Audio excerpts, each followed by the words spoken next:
안녕하세요. 안녕하세요. 사랑하는 여러분. 아주 좋은 오후입니다. 지금 방송 중인 것은 저와 여러분 모두의 무검열입니다.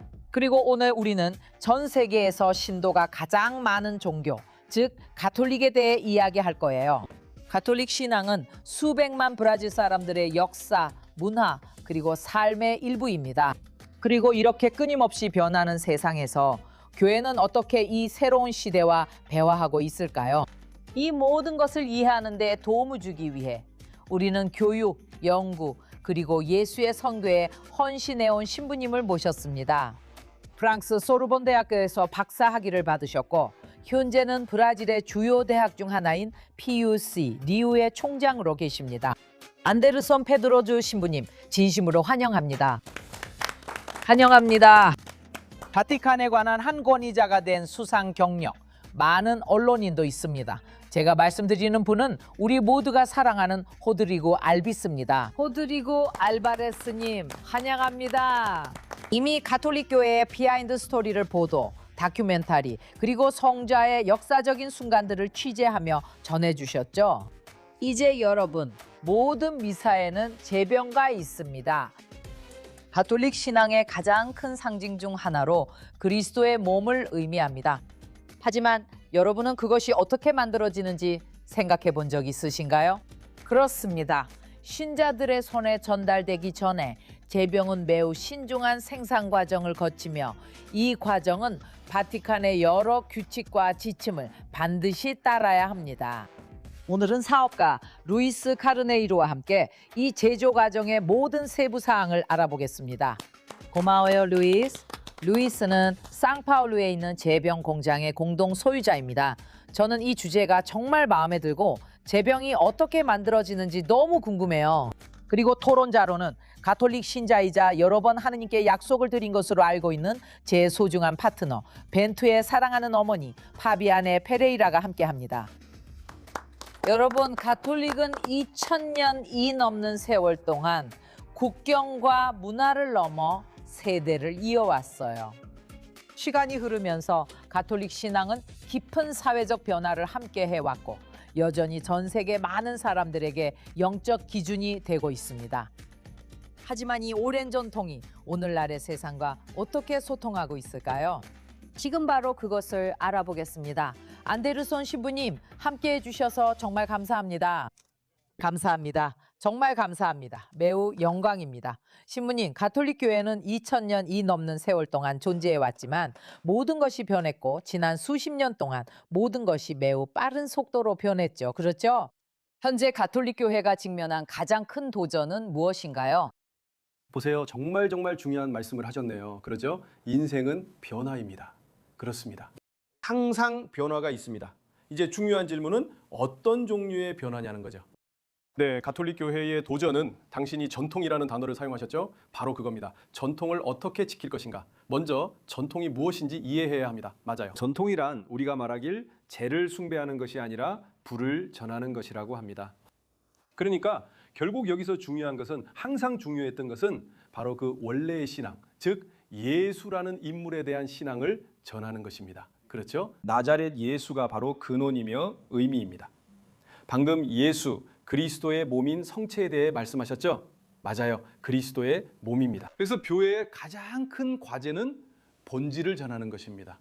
그러죠? 문화적으로 계속 변화하는 세상 속에서요. 교회는 샘쪽 세계에서 탄생했습니다. 그렇죠? 유대인 세계에서요. 교회는 그리스 세계로 옮겨가고 그곳에서 두 위대한 문화가 만납니다. 그리고 나서 교회는 라틴 세계에서 계속 이어집니다. 우리는 그 유산을 물려받은 사람들입니다. 미사 전례엔 라틴어와 그리스어가 남아 있어요. 우리가 키리에 엘레이손이라고 하잖아요. 네, 키리에 엘레이손, 그리스어입니다. 교회가 그리스어를 사용하던 시절의 흔적으로 남아 있는 거죠.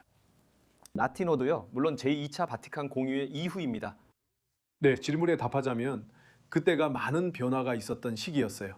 교회가 현대화되고 현대 세계에 맞췄다고 하잖아요. 그 순간부터 라틴어가 아닌 전례가 모든 언어로 거행되게 되었죠.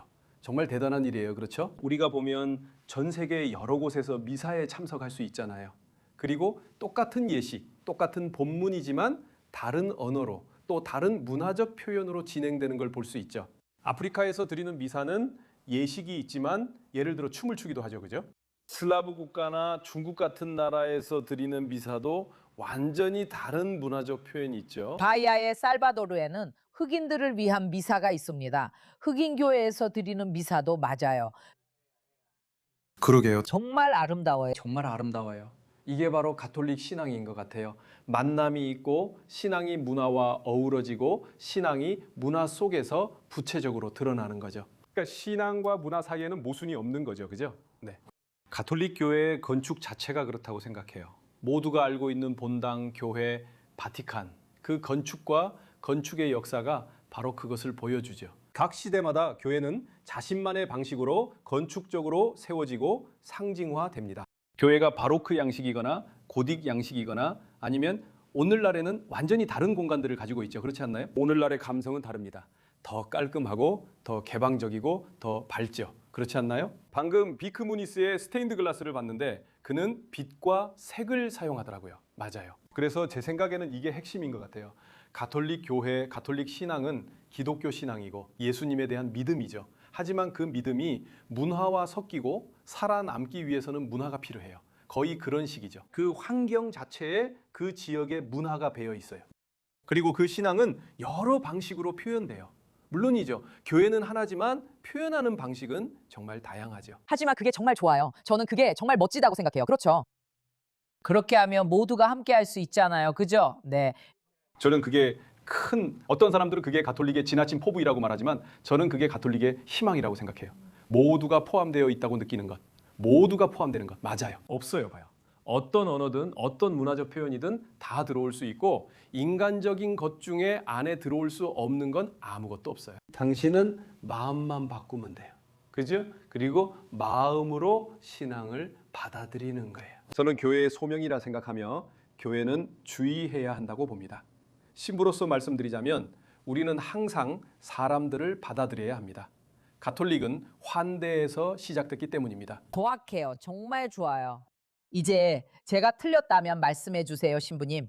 요즘 젊은이들은 점점 더 교회에서 멀어지는 것 같아요. 저는 교회와 바티칸이 이런 거리감을 어떻게 바라보고 있는지 궁금해요.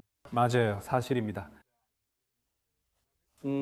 요즘 젊은이들에 대해서 저도 조금 공부하고 이야기를 들어봤는데 바티칸에서도 이 문제에 대해 많은 관심을 가지고 있습니다.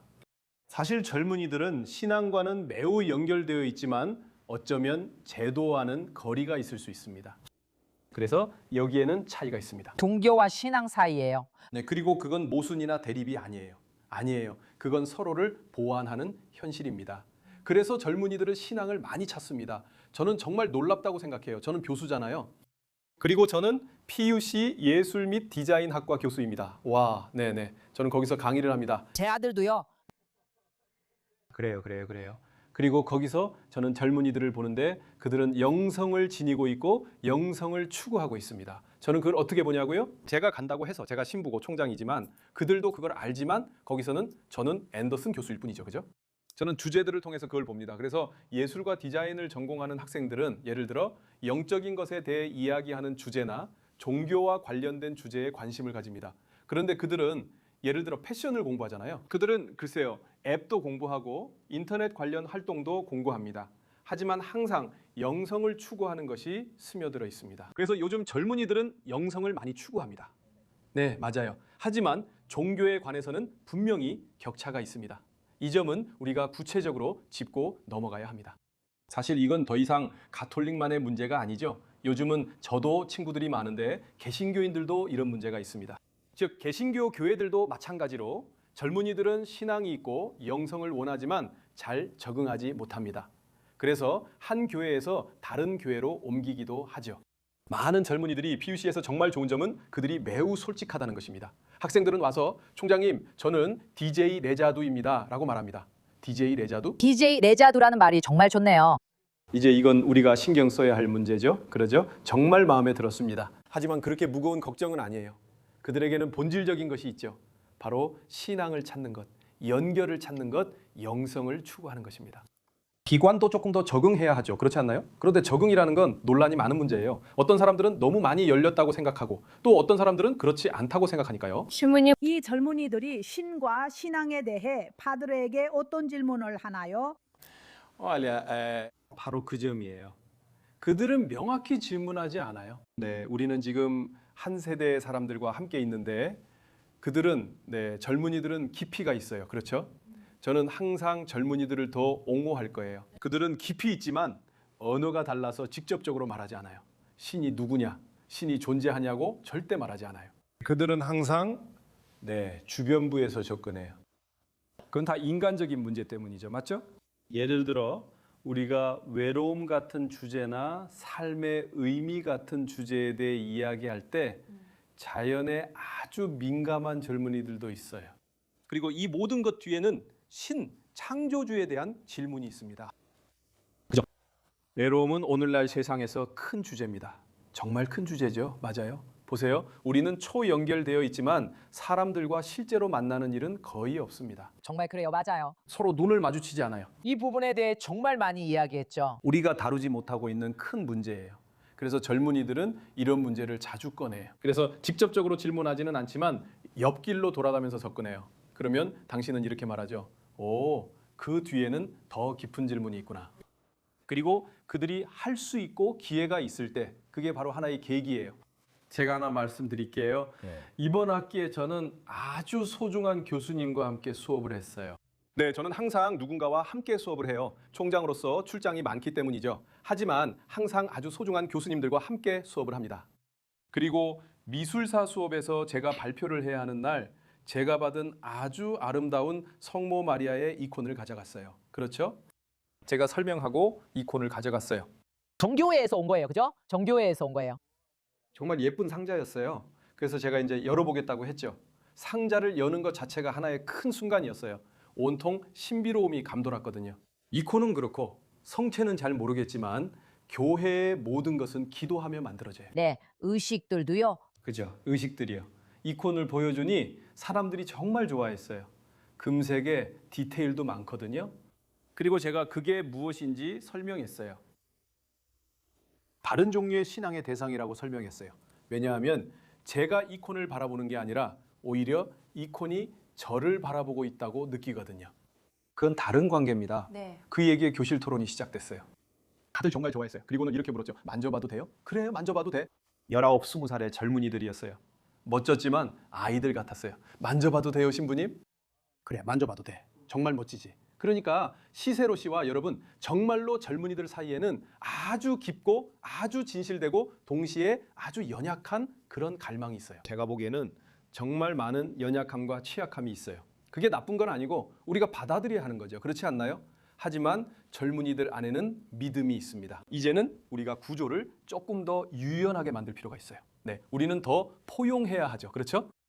모든 걸 허용하라는 건 아니며 다 풀어주라는 의미도 아닙니다. 하지만 더 많이 받아들이는 거죠. 그렇죠? 하지만 받아들이고 귀 기울여야 해요. 그들은 말하지 않아도 말하고 있거든요. 그렇죠? 이 말 참 아름답네요. 마음에 들어요. 그들은 말하지 않으면서도 말해요. 우리는 젊은이들에게 가르치기보다 그들에게서 배워야 해요.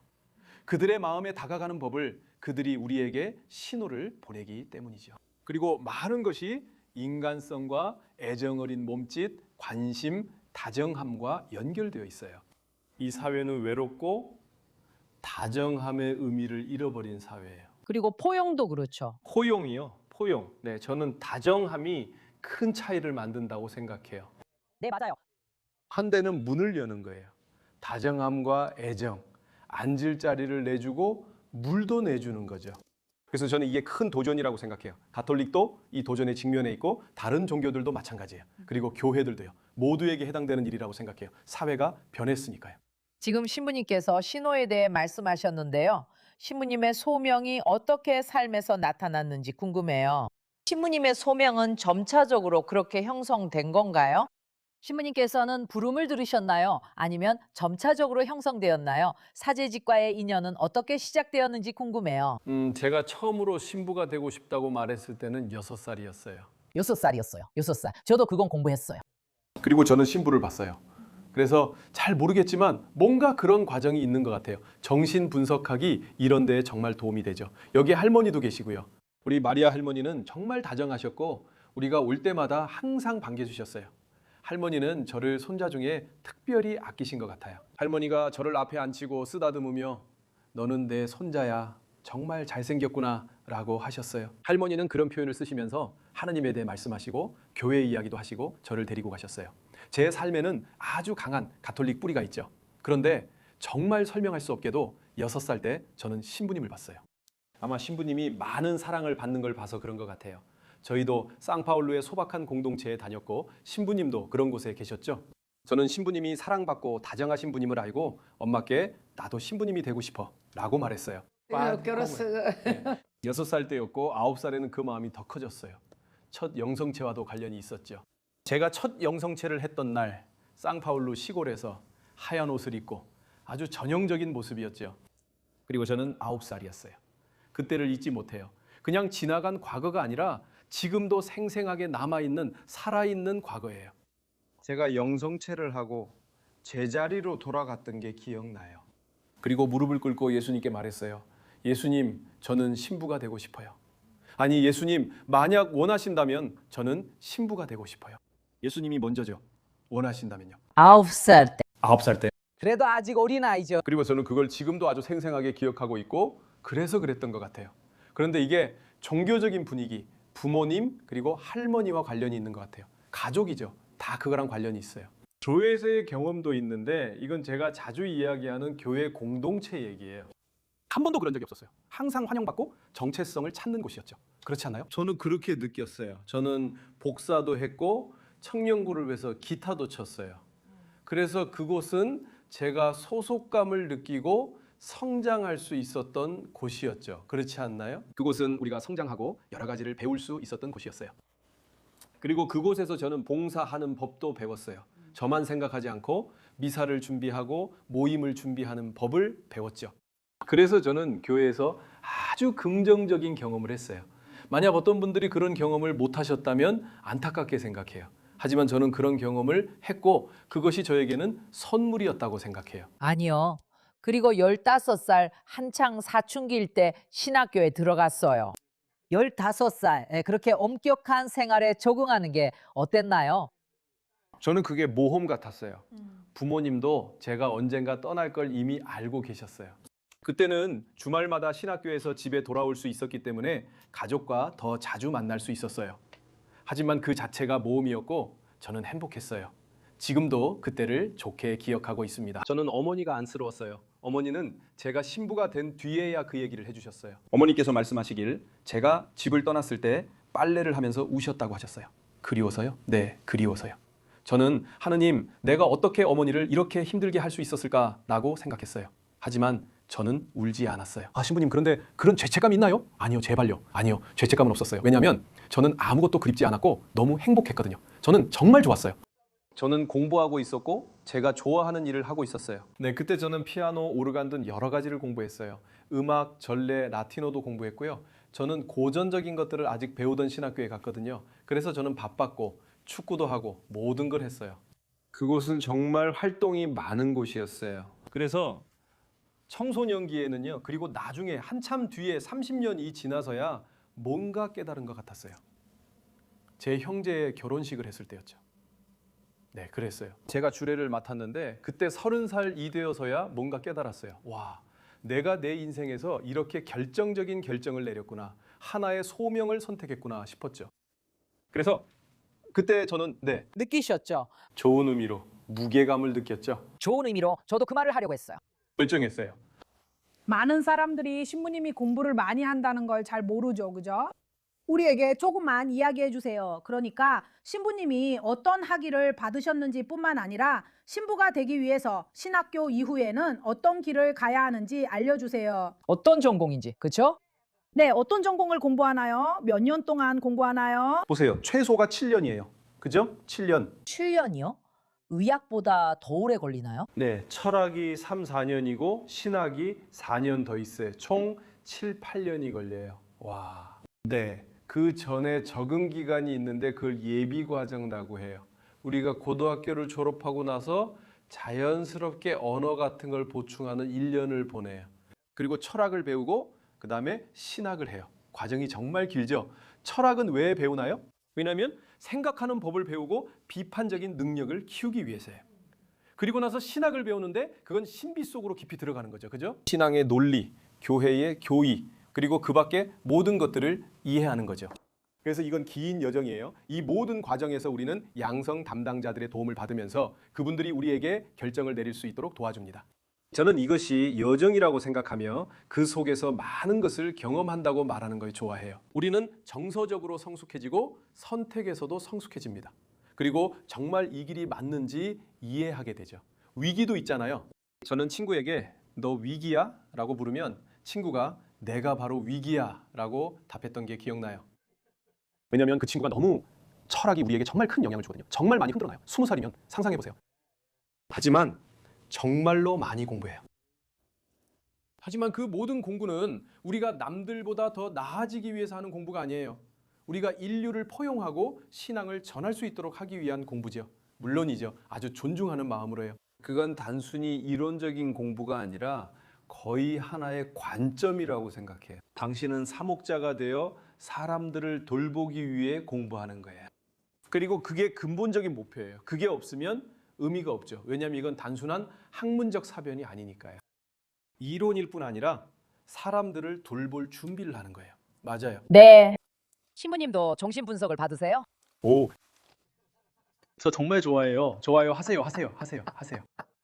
있잖아요. 왜냐하면 정말 이렇게 많은 일도 있고 이렇게 많은 사람을 돌봐야 하고 이렇게 많은 지금 이 질문이 떠올랐어요. 아니, 신부님의 정신분석가가 된다고 상상해보세요. 항상 균형을 잡고 평화를 전해주면서 당신을 이끌어주고 신부님이 말씀하신 것처럼 신부님께서 말씀하신 것처럼 양떼와 내면의 갈등이 있잖아요. 그렇죠? 이게 바로 중요한 점이에요. 그렇죠? 저는 신부님들, 제 동료 신부님들을 존경하는 마음으로 말씀드리고 싶어요. 각자만의 방식이 있죠. 조금 그렇긴 하지만 다양성이 정말 크죠. 하지만 정말 존경과 애정을 담아서 저는 신부님들을 돌보는 사람들의 범주에 넣는 걸 좋아해요. 네. 네, 맞아요. 그리고 우리는 돌보는 사람들을 돌봐야 해요. 정신 분석학에는 정말 놀라운 역사가 있죠. 정말 큰 문제예요. 그렇죠? 리우에 있는 제 공동체에는 프로이트와 하느님에 대해 글을 쓴 예수의 신부가 있다는 걸 알게 됐어요.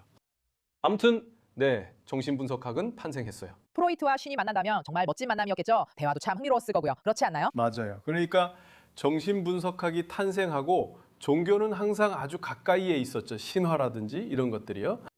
그리고 정신 분석학은 종교에 관심이 있습니다. 때로는 꽤 냉정한 시각을 가지기도 하지만 또 다른 길들도 있죠. 그렇지 않나요? 프로이트, 융, 그리고 다른 이들은 또 다른 가치를 보았죠. 그래서 정신 분석학은 분명히 중요한 도움이 됩니다. 그리고 정신 분석학만 그런 건 아니죠. 다양한 것들이 발견되었고 돌보는 사람들, 부모님, 동료들을 돌보는 중요성이 계속 강조되고 있습니다. 물론 그뿐만 아니라 왜냐하면 신부님도 정신 건강이 필요하니까요. 정신 건강에 대해서는 왜냐하면 사제 신부님도 인간적인 면을 지닌 한 사람이기 때문입니다. 우리 모두와 마찬가지로 세상 사람들과 똑같이요. 하지만 이제 8년이나 더 공부한 거잖아요. 그죠? 왜냐하면 이 8년이라는 시간은 그리고 우리는 남을 돌보려면 자신을 돌보라고 하죠. 저는 항상 더 중요한 목적이 있다고 생각하는 걸 좋아해요. 저는 자기 만족이나 인정욕 때문에 공부하는 게 아니에요. 아시겠죠? 저는 깊이 있게 공부하는 이유가 전달하고 함께하고 사람들을 품어주기 위해서예요. 그렇죠? 맞아요. 저는 예수의 신부로서 다른 교육을 받았고 이미 교구 신부 과정을 마쳐 교구 신부였습니다. 예수의 신부는 다릅니다. 우리는 세계 여러 곳으로 가니까요. 그래서 도전을 받게 됩니다. 예수의 양성은 경험을 기준으로 합니다. 책을 읽는 것만이 아닙니다. 물론 책도 중요하고 저희도 많이 읽지만 중요한 건 직접 겪는 경험입니다. 그래서 수련 기간에 저를 볼리비아로 보냈습니다. 그래서 저는 볼리비아로 갔습니다. 네, 마지막에는 결국 과라니 인디언들, 원주민인 과라니족이 사는 곳이었습니다. 그렇죠? 저는 그곳에 갔지만 누구를 개종시키려던 게 아니라 그들과 함께 있으려 갔습니다. 전기가 없었고 아무것도 없었지만 저는 그들과 함께 있었습니다. 저는 그렇게 가난하다고 느껴본 적이 한 번도 없었습니다. 가난하다는 건 그러니까 저는 필요한 게 너무 많았고 그들은 그렇지 않았기 때문이에요. 저는 샴푸도 필요하고 비누도 필요했죠. 그래서 배웠어요. 저는 그들과 지내며 하느님의 현존을 보았고 그 경험이 저를 확실히 변화시켰어요. 때때로 우리는 선교사에 대해 이야기하잖아요. 하느님을 사람들에게 가져다 준다고 여기는 자만심이 있을 수 있죠.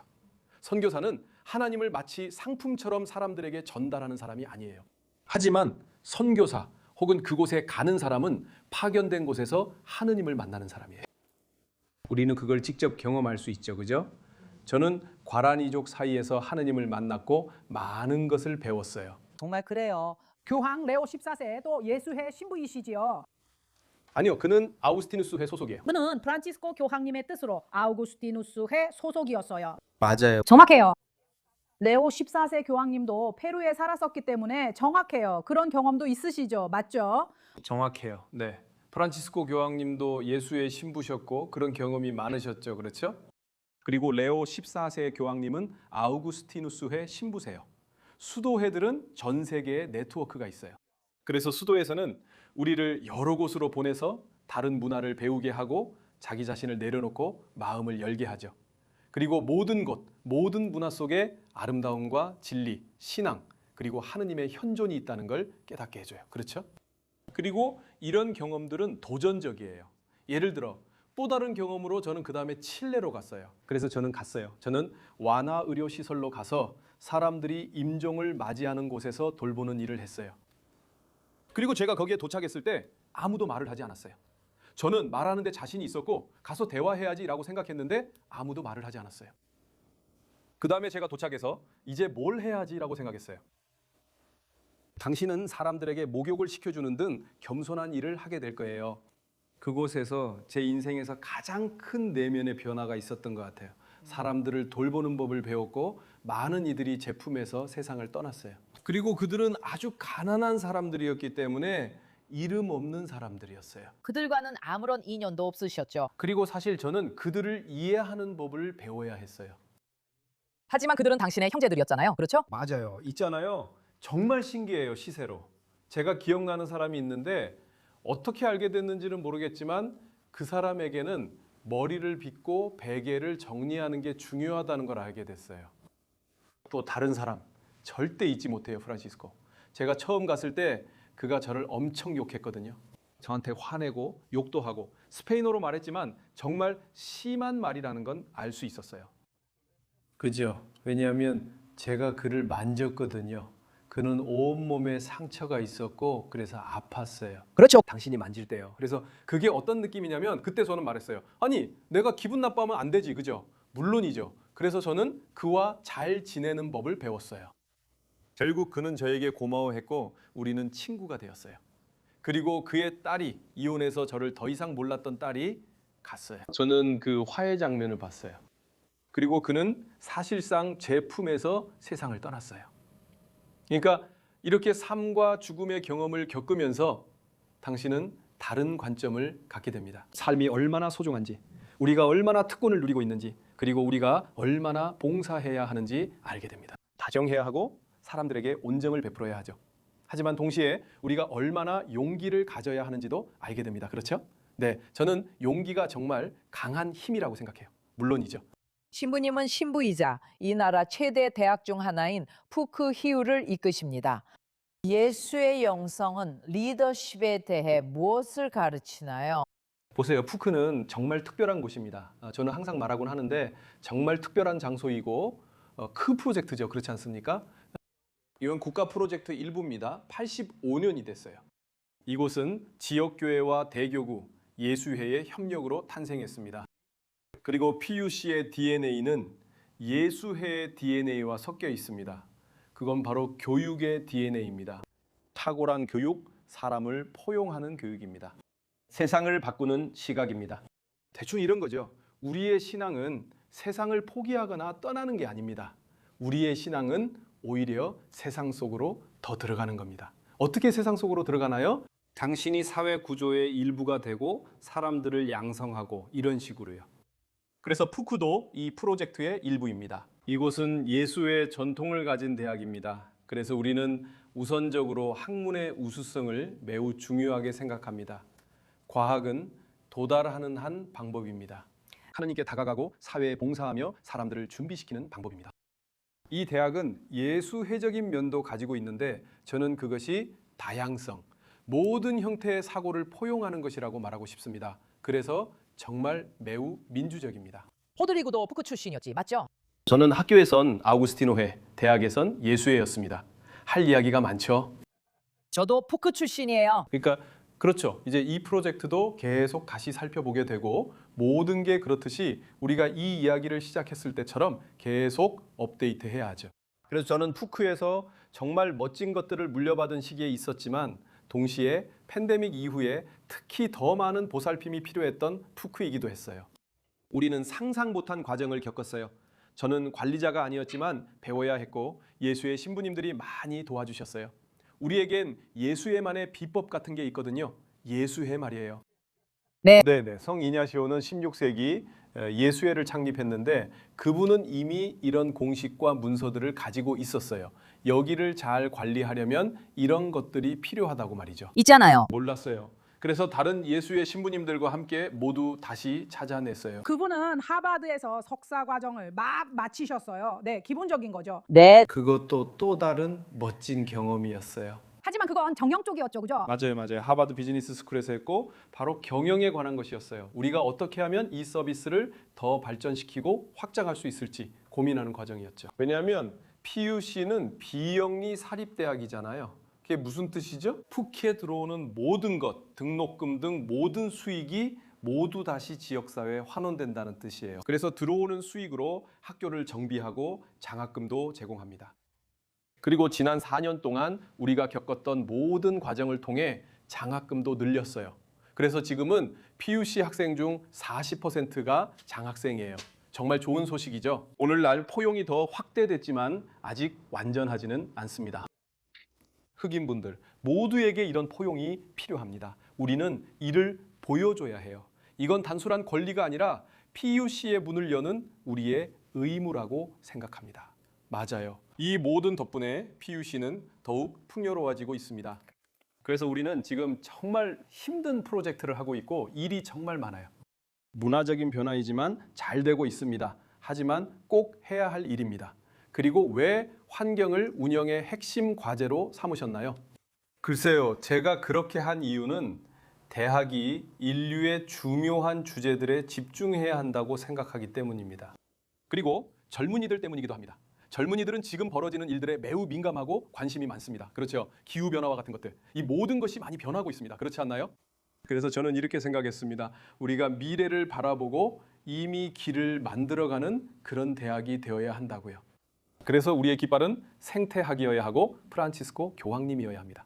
그러죠? 정말 존경받는 분이시고 저도 그분을 만날 기회가 있었고 그분과 이 주제에 대해 이야기할 수 있었습니다. 네, 우리는 대화를 나눴습니다. 그리고 그는 라우다토 시에 대해 이야기했습니다. 그것은 모든 것이 연결되어 있다는 통합 생태학 개념을 담은 회칙이었습니다. 아마존이 우리와 무관하다고 생각하지 마세요. 우리와 아주 밀접한 관련이 있습니다. 그분과의 만남은 어땠나요? 들려주세요. 정말 아름다웠어요. 정말 아름다웠어요. 그분이 어느 오후에 저를 맞아주셨고 저는 교황님의 거처까지 갔어요. 정말 아름다웠고 아주 따뜻하게 환영받았습니다. 정말 감동적이었어요. 야, 정말 그립네요. 정말 소중한 분이었어요. 그리고 그분이 우리에게 그 자리에서 성 이냐시오의 사진을 찍자고 하셨어요. 네, 왜냐하면 그분이 우리의 창립자이기 때문이에요, 저제. 그리고 그분은 정말 다정하셨어요. 그렇죠? 그분이 앉으셨고 저는 그분께 작은 선물을 가져갔어요. 아르헨티나 마테차를 가져갔죠. 저는 고민했어요. 파르마에 뭘 가져가야 하지? 아마존과 비슷한 걸 가져가야 할까 생각했죠. 아니요. 그는 선물을 정말 많이 받아요. 저는 그가 좋아하는 아르헨티나 마테차 브랜드를 알아내서 가져갔어요. 아주 잘했죠. 그래서 저는 앉았고 그때는 마치 아버지와 할아버지 같은 느낌이었어요. 알죠? 그분이 제 말을 들어주셨어요. 정말 깊이 제 말을 들어주셨어요. 저는 그분께 PUC에서의 도전과 우리가 어떻게 지내고 있는지 간단히 말씀드렸어요. 또 브라질에서 교회가 겪고 있는 도전에 대해서도 이야기했죠. 우리가 바란 것은 교회가 따뜻하게 맞아주고 섬기는 교회가 되는 거잖아요. 더 이상 자기중심적인 교회, 중심에 있는 교회가 아니라는 거죠. 교회는 다른 곳들과 함께하고 다른 기관들과도 함께합니다. 교회는 다른 곳들만큼이나 중요하죠. 그렇지 않나요? 각자의 역할이 있죠. 정부든 도서관이든 사회를 이루는 모든 것들이 선을 행할 때 교회도 함께합니다. 그래서 제가 그분과 이야기를 나눴어요. 이 모든 것들 그리고 이 시대의 큰 도전들에 대해 이야기했어요. 그죠?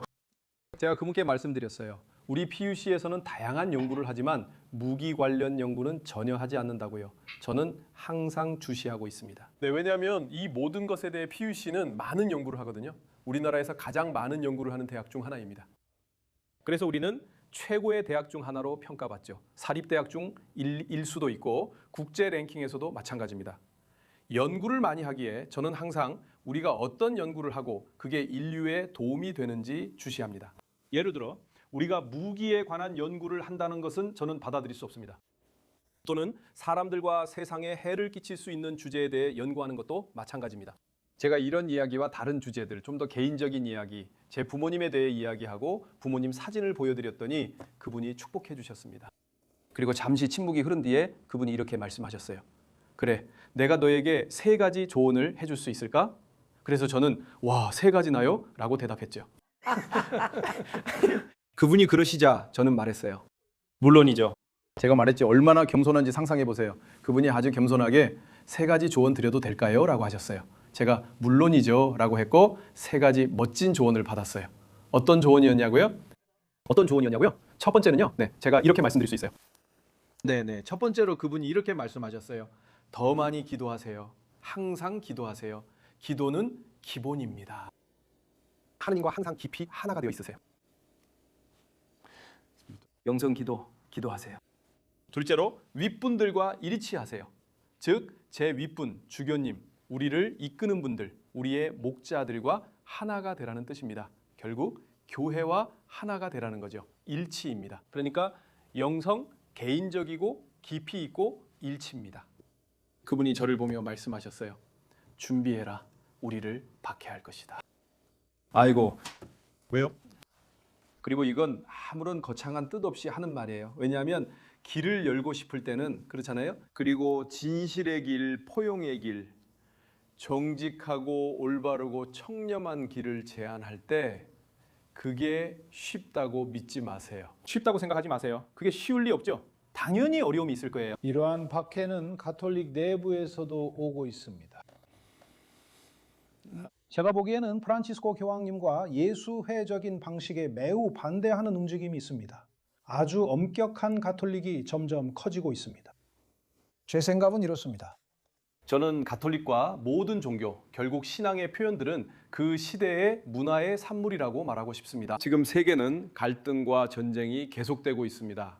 프란치스코 교황도 이미 제3차 세계대전이 벌어지고 있다고 했습니다. 이런 갈등이 계속되고 있습니다. 그래서 이렇게 완전히 불안정한 세상에서 사람들은 마음이 굳어지고 만약 더 안정적인 상황에 있었다면 취하지 않았을 입장을 취하게 됩니다. 평온하고 사교적이었다면 그런 입장을 안 취했을 거라 생각합니다. 그래서 이것이 두려움 때문이라고 봅니다. 이 세상은 두려움에 가득 차 있고 외로움 속에 있습니다. 그리고 모든 종교, 가톨릭도 마찬가지로 고통받고 있죠. 교회도 이런 문제로 고통받고 있습니다. 네, 그런데 저는 교황님께서 저에게 그렇게 말씀하셨을 때 이런 박해들도 우리가 자신의 신념을 시험받아야 한다는 사실에서 비롯된 것이라고 생각합니다. 당신이 정말로 선의 길을 걷고 싶다면 그게 단순한 일이 될 거라고 생각하지 마세요. 그것은 변화를 요구할 것입니다. 하지만 내면의 변화도 필요합니다. 많은 회복력이 필요하죠. 저는 오랜 시간 동안 이렇게 살아오면서 회복력이 무엇인지, 기다림이 무엇인지 많이 배우고 있습니다. 또 하나는 당신이 언급한 아우구스티누스 성인이 희망에 대해 이야기한다는 점이 제가 특히 좋아하고 배운 부분입니다. 그리고 그는 이렇게 말합니다. 희망에는 2딸이 있는데 하나는 의분이고 다른 하나는 용기라고요. 그러니까 희망은 의분과 함께 옵니다. 왜냐하면 당신이 뭔가 옳지 않은 상황을 볼 때만 희망이 생기기 때문이죠. 그래서 그 상황이 바뀌길 바라는 희망이 생기는 거잖아요. 그렇죠? 직장을 잃은 사람은 일해야 하고 아이들에게 먹을 것을 줘야 한다고 생각해 일자리 부재에 분노합니다. 그러면서도 다시 일자리를 얻을 수 있다는 희망을 갖습니다. 하지만 희망에게는 2딸이 있는데 바로 분노와 용기입니다. 그래서 용기가 필요하죠. 희망은 가벼운 미덕이 아닙니다. 아니요, 정말 그렇지 않습니다. 희망은 힘이 있고 용기가 있는 사람을 위한 것입니다. 그리고 그렇습니다. 그렇다면 오늘날과 같은 세상에서 어떻게 희망을 가질 수 있을까요? 먼저 분노해야 합니다. 아니라고 말해야 합니다. 세상이 이렇게 돌아가는 건 옳지 않다고, 이런 건 옳지 않다고, 우리가 보고 있는 것이 옳지 않다고 말해야 합니다. 전쟁, 갈등, 고통받는 사람들, 아이들 옳지 않습니다. 저는 분노를 느낍니다. 분노를 느낍니다. 한편으로는 싸울 용기, 내 입장을 밝힐 용기, 그리고 희망이 생깁니다. 우리의 인생은 용기 아닙니까? 맞아요. 용기입니다. 그런데 신부님, 예수님께서는 자신의 가르침을 이웃사랑으로 요약하셨잖아요. 결국 그분의 모든 말씀은 그것이었어요. 이웃을 사랑하라는 건 단순한 메시지인데 우리는 왜 실천하지 못할까요? 그렇죠. 예수님 시대에도 이미 있었잖아요. 질문과 조금 연결해서 말하자면 율법주의자들이요. 네, 맞아요. 율법주의자들은 율법주의로 가죠. 결국 뭐가 옳고 그른지 그런 것들에 집착하잖아요. 그리고 예수님께 내 이웃이 누구입니까? 라고 물었습니다. 사랑을 피하려 우리는 타인이라는 존재가 있나요? 라고 묻습니다. 그러니까 이웃을 사랑한다는 것은 먼저 타인을 인정하는 행동이고 다른 사람을 인정하는 것입니다. 다른 사람을 인정한다는 것은 그 사람을 받아들이는 것입니다. 어쩌면 인생에서 누군가가 할 수 있는 가장 큰 연습은 바로 다른 사람을 인정하는 것일지도 모르겠네요. 그래서 먼저 다른 사람이 있다는 것, 그 순간순간 스쳐 지나가는 사람이 바로 그 다른 사람이죠. 먼저 타인을 받아들이는 연습이 필요하고 다음으로 사랑이 무엇인지 아는 것이 중요해요. 사랑은 좋아함과 다르다는 걸 알려주는 거죠. 아니죠. 아니에요. 좋아하는 것과 사랑하는 것은 다릅니다. 사랑은 단순히 좋아하는 것을 넘어서는 거예요. 어떤 사람의 행동이 마음에 들지 않을 수도 있지만 그 사람을 사랑할 수는 있죠. 어떻게 그럴 수 있을까요? 저에게 사랑은 감정이 아니에요. 사랑이란 그 사람에게 선을 베풀겠다는 약속이거나 아니면 그 사람이 올바른 길로 들어설 수 있도록 도와주고 그 사람이 진정으로 최고의 사람이 될 수 있도록 돕는 거예요. 그러니까 사랑은 좋아하는 것과는 달라요. 저는 어떤 사람의 행동을 좋아하지 않을 수도 있지만 그 사람을 사랑할 수 있어요. 즉, 그 사람을 돕고 심지어 교육할 수도 있다는 거죠. 하지만 8년이나 공부해야 해요. 아니에요. 그건 우리와 함께 태어나는 거예요. 태어날 때부터요. 아이들이 그렇게 해요. 아이들이 그렇게 해요. 하지만 시간이 지나면 잊게 돼요. 나중에는 우리가 그걸 잊어버리게 만들기 때문일 수도 있어요, 아마도. 왜냐하면 아이는 세상을 따라하거든요. 신부님, 저희 팀이 거리로 나가서 사람들이 우리 게스트들에게 궁금해하는 질문들을 알아봤어요. 많은 분들이 궁금해하는 게 하나 있어요. 자, 질문을 한번 볼게요. 마야라 산토스 씨의 질문입니다. 안녕하세요, 시사. 저는 안데르손 신부님께 질문이 있어요. 신부님, 대답해 주실 수 있을지 모르겠지만 사람들이 가장 많이 고백하는 죄가 무엇인가요? 오! 장난이에요. 아니에요. 제가 말할 수 없어요. 우리에겐 직업적인 비밀뿐만 아니라 소명적인 비밀도 있거든요. 그렇죠. 다른 사람, 즉 인간, 다른 사람은 신성한 영역이에요. 다른 사람이 우리에게 마음을 열고 자신의 아픔이나 일어난 일, 혹은 자신이 한 일, 어쨌든 그런 것들을 말할 때 그건 바로 감정이에요. 어쨌든 그건 건드릴 수 없는 거예요. 그렇죠? 건드릴 수 없는 거죠. 저는 말할 수도 없고 심지어 기억도 안 나요. 제 경험이 참 재미있거든요. 저도 고해를 들어줬고 심지어 프랑스에 살 때는 노트르담에서 고해 신부로 있었습니다. 거기서 2년 동안 고해 신부로 있었어요. 전 세계가 다 그랬죠. 그래서 우리는 사실 기억도 잘 못해요. 알죠? 우리는 그 사람에 대해 많이 생각하고 그 자리에 있으면서 우리는 그 사람이 그때 그 사람이 있었죠. 그건 신성한 순간이에요. 그 사람은 다시 자기 자신과 마주하죠. 자유로운 존재, 하나님의 자녀로서요. 정말 아름답고 해방감을 주는 경험이에요. 그래서 그건 제가 말할 수도 없고 알 수도 없어요. 하지만 제가 배운 한 가지는 말씀드릴 수 있어요. 네, 가장 적게 고백되는 죄에 대한 연구가 있었어요. 모든 종교에서요. 그리고 가장 적게 고백되는 죄가 뭔지 아세요? 시기요. 봐요. 모든 종교에서 인간은 다 그렇고 누구나 다 가지고 있어요. 그러게요. 하지만 인정하지 않아요. 그리고 제가 그걸 알게 됐을 때 그건 누구의 것도 아니에요. 시기는 인간의 본성입니다. 하지만 재미있는 건 모든 종교에서 그렇다는 거예요. 그렇죠? 조사가 있었어요. 재미있는 점은 그래서 제가 묻기 시작했어요. 그런데 왜 우리는 나 그 사람을 시기했어 라고 말하지 않을까요? 그것에 대해 부끄러움이 있죠. 물론입니다. 하지만 그것은 또한 하지만 그것도 인간적인 일이에요. 그것은 인간의 경향이지만 우리가 꼭 행동으로 옮길 필요는 없어요. 저열한 감정들이요. 네. 꼭 행동으로 옮기지 않을 수도 있지만 저는 우리가 저열한 감정을 가지고 있다고 생각해요. 우리는 질투도 하고 시기도 하고 화도 내요. 네, 그렇죠. 저는 정신분석이 도움이 된다고 생각해요. 이 과정이 우리가 감정을 받아들이고 나는 이런 감정을 느꼈어요 라고 말할 수 있게 해주죠. 그렇지 않나요? 저는 느끼는 것 자체가 죄는 아니라고 자주 말해요. 정확히 그래요. 그 감정을 가지고 무엇을 하느냐가 중요하죠. 정확히 그래요. 죄는 그 감정을 마음에 두는 거예요. 시기도 마찬가지죠. 저는 시기가 뭔지 알아보기 시작했어요. 그렇죠? 그래서 토마스 성인은 시기에 대해 이렇게 말했어요. 간단히 요약하자면 시기란 다른 사람의 슬픔을 보고 기뻐하는 거라고 했죠. 아니에요. 다른 사람의 기쁨을 보고 슬퍼하는 거죠. 그래서 제가 말했어요. 사실 이런 말 하긴 부끄럽잖아요. 하지만 중요한 건 그걸 인식하고 말하는 거예요. 나 시기했어. 그런 마음을 느꼈어. 맞아요. 정확해요. 하지만 그건 내 일부가 아니에요.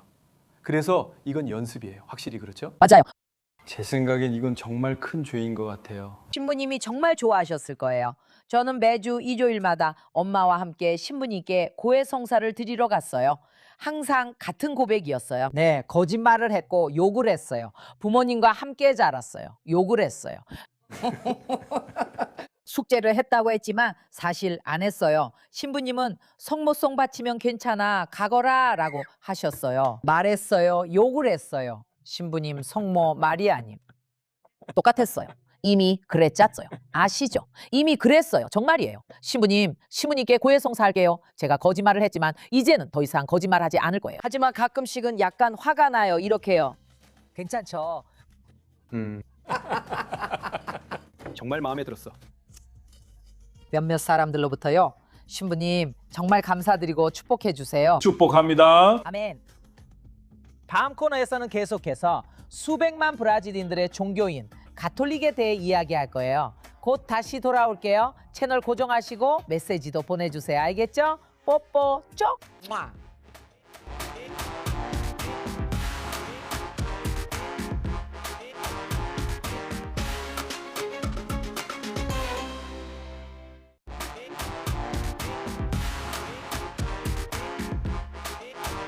뽀뽀.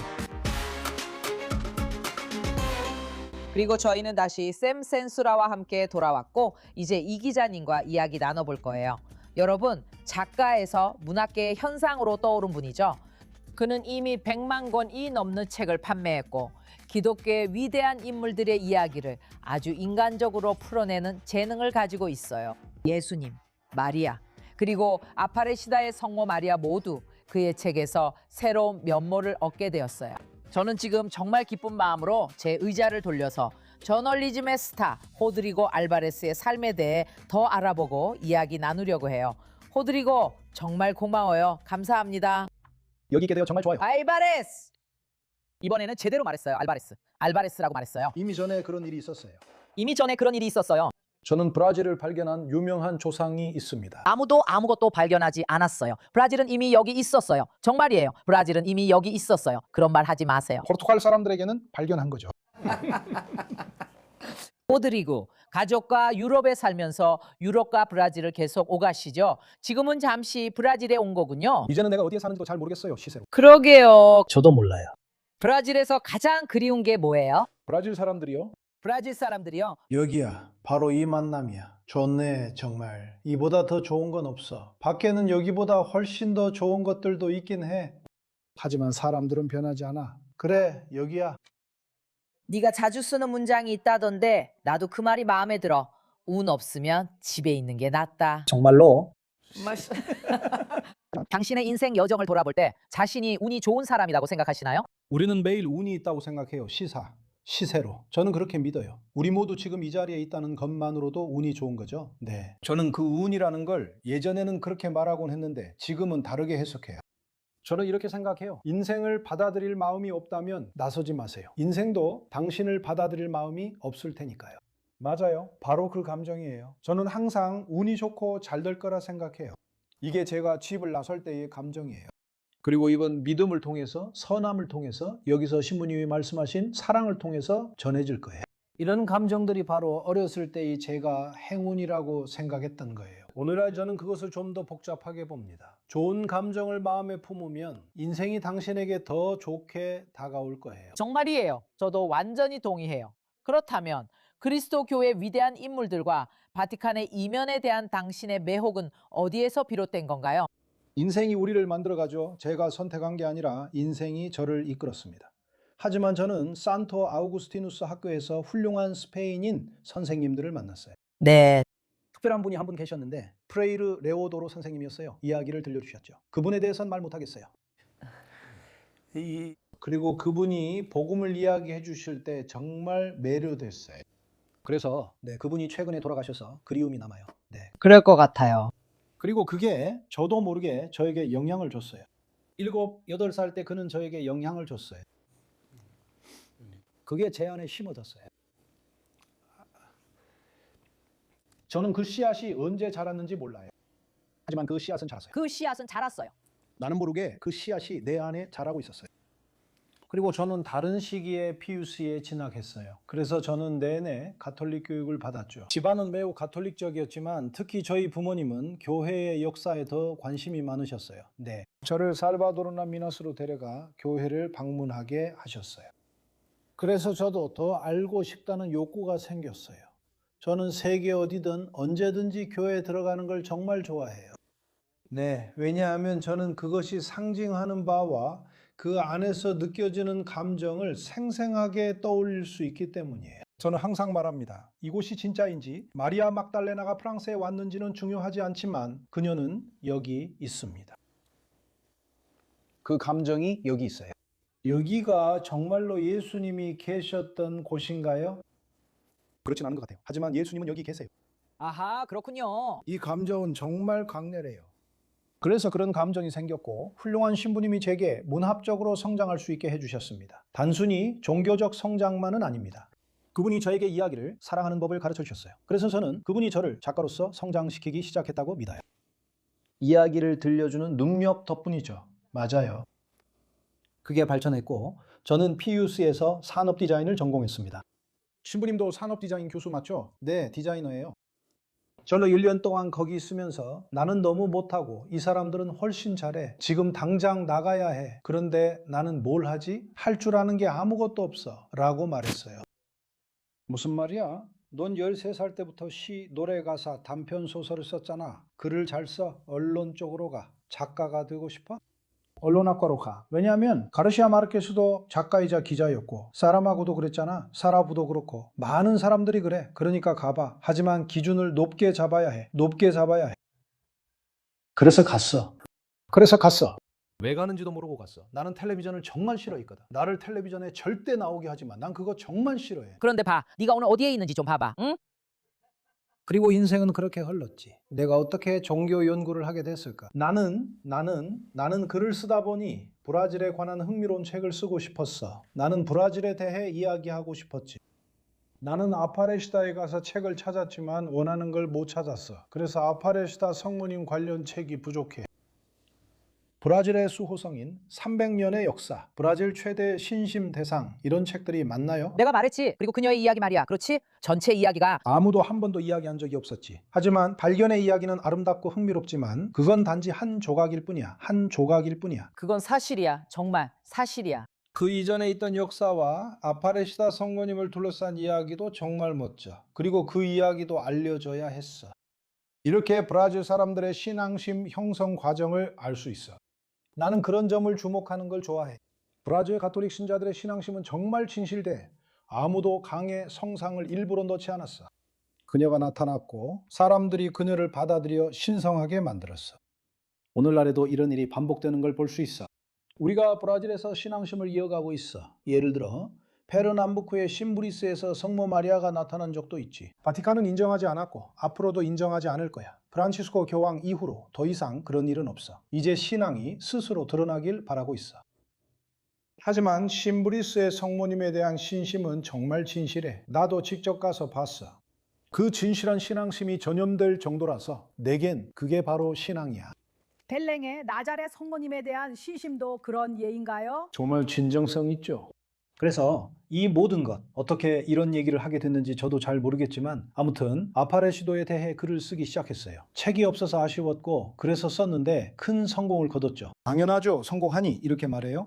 계속하자. 계속해요. 계속하는 거죠, 당연히. 그리고 저는 운 좋게도 예루살렘에 살고 있었어요. 성지 생활은 어땠나요, 호드리고? 저는 지금까지도 거기 살고 있어요. 한 번도 떠난 적이 없어요. 저는 계속 그 자리에 있었어요. 글로벌 방송국 보도국장이 저를 불러 저기 있는 친구가 나가고 싶어 해. 마음에 안 들었나 봐. 아내가 불평하고 있어. 라고 했어요. 저는 항상 꿈꿨어요. 지금 가고 싶어요, 거기로. 그죠? 저는 4년 동안 있었고 죽이겠다는 위험만 없었다면 더 오래 있었을 거예요. 떠날 생각은 없었습니다. 저라면 남았겠지만 위협이 있었어요. 그런데 그 위협은 어떻게 된 거예요? 그 위협은 제가 가자지구에 가서 브라질인 마리오 신부님의 활동을 보여줬기 때문이었어요. 프란치스코 교황님이 늘 말씀하시던 바로 그 교회였어요. 교황님은 돌아가실 때까지 가자를 위해 기도하고 가자에 전화하셨죠.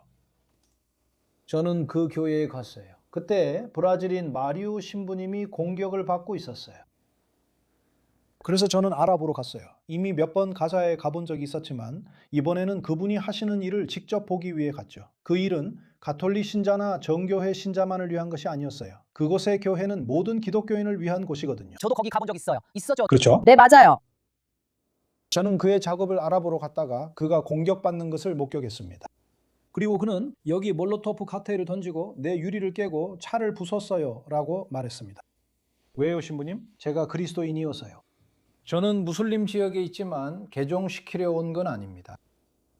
그리고 저는 그것을 판타스티코에서 글로벌의 대형 보도에서 보여줬습니다. 반향이 컸고 다음 날 전화가 걸려왔습니다. 세상에. 하마스의 브라질 사람 있잖아요. 맞죠? 물론 있습니다. 호드리고 하마스는 당신을 전혀 달가워하지 않아요. 내 생각엔 당신 여기 다시 안 나타날 것 같아요. 알겠죠? 당신은 여기에, 아니 어디에도 나타나지 않는 게 좋겠어요.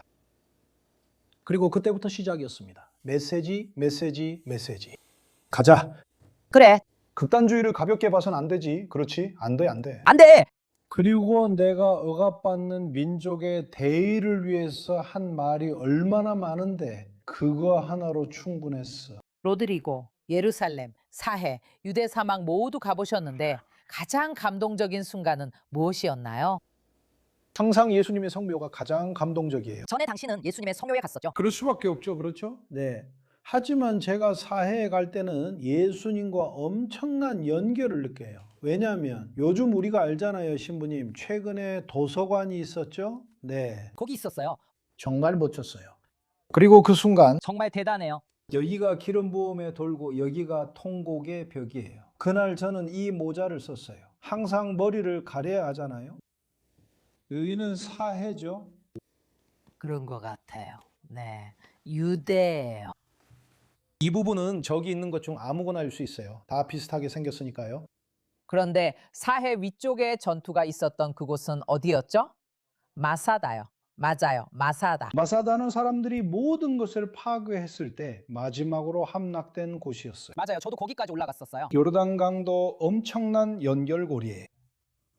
저는 그곳에 살았지만 계속 가요. 제가 수업도 하고 사람들을 데리고 가서 역사 수업도 하거든요. 정말 멋지네요. 예수님의 시대에 관한 거예요. 저는 올해도 다시 갈 거예요. 그래서 꼭 돌아가요. 거기에 아직도 친구들이 많이 있거든요. 그래서 저는 지금도 그곳이 정말 집처럼 느껴져요. 하지만 저를 가장 감동시키는 곳은 항상 성묘교회예요. 당연하죠. 사람들이 잊어버리죠. 그렇죠? 최근에 미국 복음주의자들이 만든 대안적인 성묘교회가 생겼어요. 그래요? 네, 거기요. 어디예요? 바로 옆이에요. 네, 글쎄요. 걸어서 1km 정도 될 거예요. 거기는 무덤의 정원이라고 불러요. 그러면 사람들이 저한테 물어요. 호드리고. 어느 쪽이 진짜인가요? 보세요. 19세기에야 비로소 발견된 곳이에요. 그 전까지는 아무도 존재하는지 몰랐죠. 거기에 있는 무덤은 1000년 전의 것이에요. 또 다른 무덤은 거의 2000년이 되었고 우리가 진짜라고 믿는 곳이에요. 콘스탄티누스 황제의 어머니인 산타 헬레나가 거기에 가서 발견했다고 해요. 일부러 로마 신전을 그 위에 세워 숨겼어요.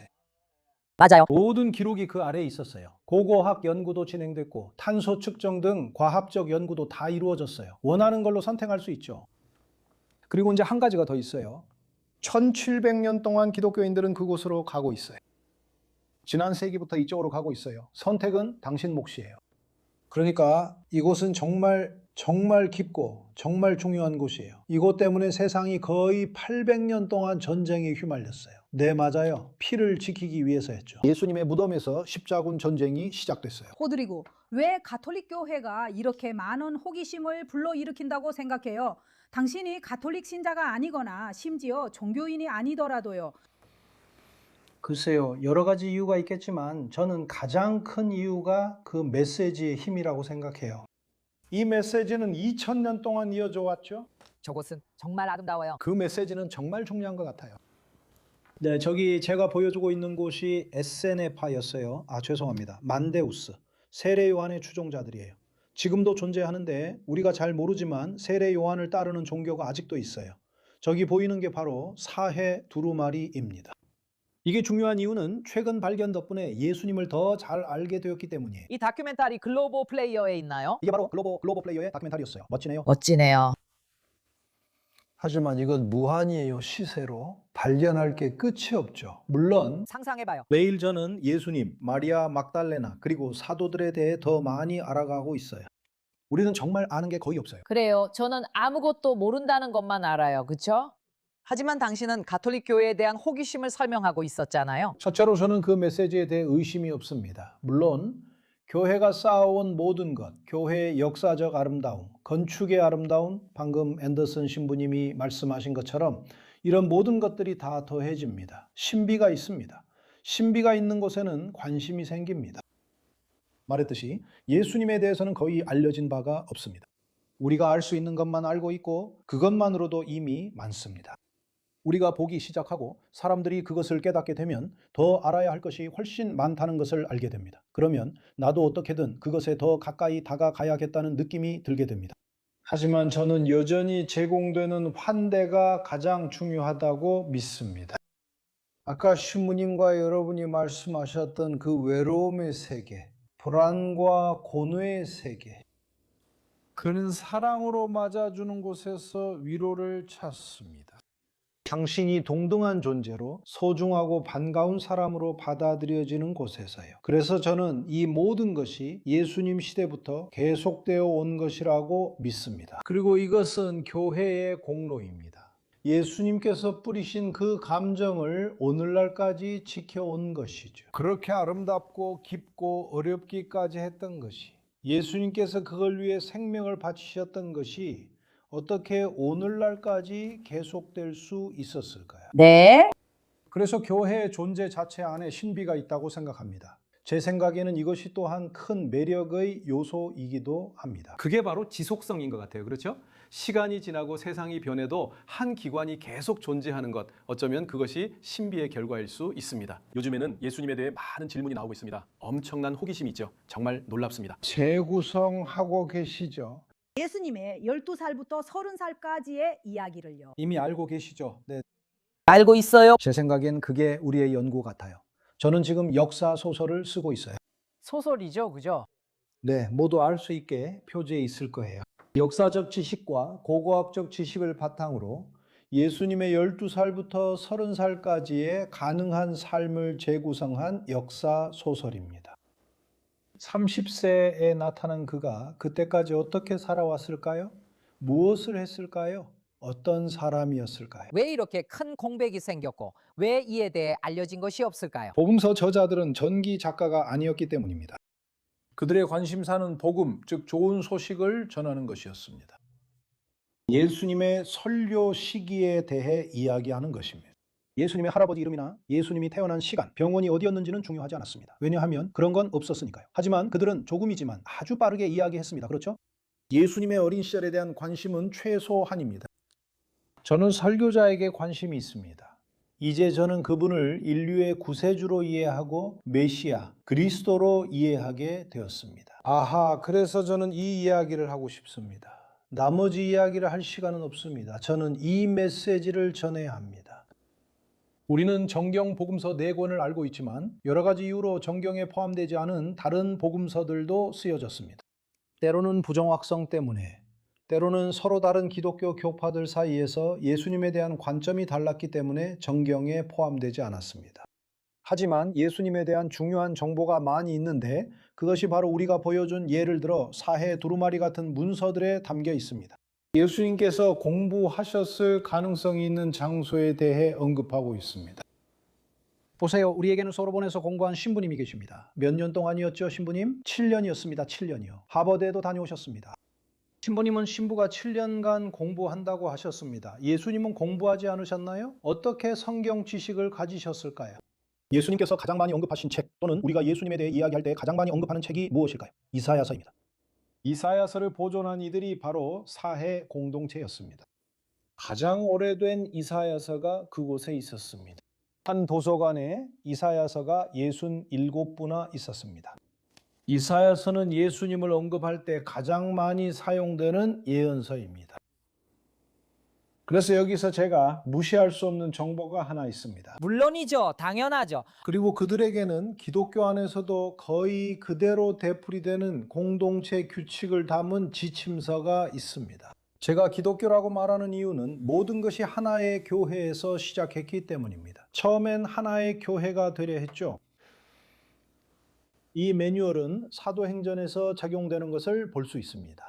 전부를 아니에요. 예수님은 물론 차이가 있죠. 하지만 여기 있는 많은 것들을 성 베드로가 할 거예요. 처음에는요. 예수님은 무엇을 하실까요? 예수님은 독신이신가요? 그들과 마찬가지예요. 예수님은 세상이 끝난다고 믿으시나요? 최후의 심판이 있을까요? 지극히 높으신 분을 기다리나요? 그들도 그렇습니다. 예수님이 쓰신 바로 그 표현이죠. 그들은 자신을 빛의 자녀로 느끼고 예수님도 자신을 빛의 아들이라 부르십니다. 그러니까 사해의 에세네파와의 관련성이 매우 큽니다. 그래서 가능성이 매우 높습니다. 그래서 저는 이 내용을 제 책에 담았습니다. 분명히 공부했을 거예요. 분명히. 거기서 공부했을 거예요. 누가 거기서 공부했는지는 우리가 알고 있고, 그리고 저는 이미 그곳에서 두루마리를 연구 중인 바티칸 신학자들에게서 이런 이야기를 들은 적이 있습니다. 세레자 요한은 분명 그 공동체에 있었어야 합니다. 우리는 의심하지 않습니다. 오늘날 학자들의 99.9%는 세레자 요한과 에세네파와 함께 공부했다고 말할 것입니다. 자, 예수님의 이야기를 전하는 책들이 세레자 요한에 대해 먼저 언급하는 것은 두 사람의 관계가 매우 깊기 때문입니다. 그들은 사촌이었죠. 그렇죠? 네, 사촌이었어요. 맞아요. 우리는 그 사람이 이모의 아들인지 먼 친척인지 모르고 그냥 사촌이라 이해했어요. 어쨌든 친족이고 당시엔 사촌이라는 단어도 없었죠. 네, 맞아요. 정말 그래요. 지금 보면 늘 데이터, 발견, 과학, 그러니까 과학적인 사실들을 많이 활용하잖아요. 계속해서 과학을 접목시키죠. 20세기 초반 역사적 예수에 대한 탐구가 매우 활발했죠. 그렇죠? 그래서 발견한 것을 많이 활용하게 됩니다. 한 번은 예수님에 관한 아주 훌륭한 책을 읽었는데 그 책은 어머니께서 선물해 주셨어요. 정교의 신부인 알렉산더 신부님이 쓴 책이었죠. 그분은 뭔가를 많이 하지는 않았지만 굉장히 시적이었어요. 그렇죠? 알렉산더 신부님은 예수님께서 왜 선한 목자에 대해 말씀하셨을까요? 라고 하셨어요. 그래서 그는 목자들의 이야기를 듣던 아이들의 일상을 다시 그려보는 거예요. 왜 예수님께서 그 아름다움에 대해 말씀하셨을까요? 솔로몬도 들판의 백합처럼 그렇게 아름답고 멋지게 있지 못했잖아요. 왜냐하면 그가 살던 시골, 그 도시에는 백합이 있었거든요. 그러니까 이렇게 예수님이 그려낸 그 이미지를 다시 떠올리는 거죠. 저는 그게 정말 멋지다고 생각해요. 그러죠? 그리고 시적이죠. 우리가 함께 얘기하잖아요. 맞죠? 정말 아름다워요. 하지만 이런 고고학적 연구에 달려있죠? 네, 맞아요. 환상적이네요. 하시는 일은 정말 중요해요. 지금 로드리고 씨가 아파레시다의 성모님에 관한 책을 쓰셨죠? 좀 됐죠? 좀 시간이 지났죠? 성모님은 브라질 국민에게 사랑받는 수호 성인이신데 이런 강한 관계는 어떻게 설명하실 수 있나요? 아까 리우 이미지 말씀하셨는데 그럼 아파레시다의 성모님과 브라질 국민 사이의 강한 유대감은 어떻게 설명하시겠어요? 그녀는 우리의 수호 성인이잖아요. 그리고 그 이유는 정말 많기 때문에 그녀가 그렇게 중요한 거죠. 하지만 여기서는 한 가지 측면을 선택해서 이야기해 보겠습니다. 적어도 두 가지는 우리가 살펴봐야 합니다. 첫 번째로 이 이미지가 등장한 곳은 바로 그 당시 모든 브라질 사람들이 지나가던 중심지였습니다. 네, 오늘날에는 두트라 고속도로죠. 맞아요.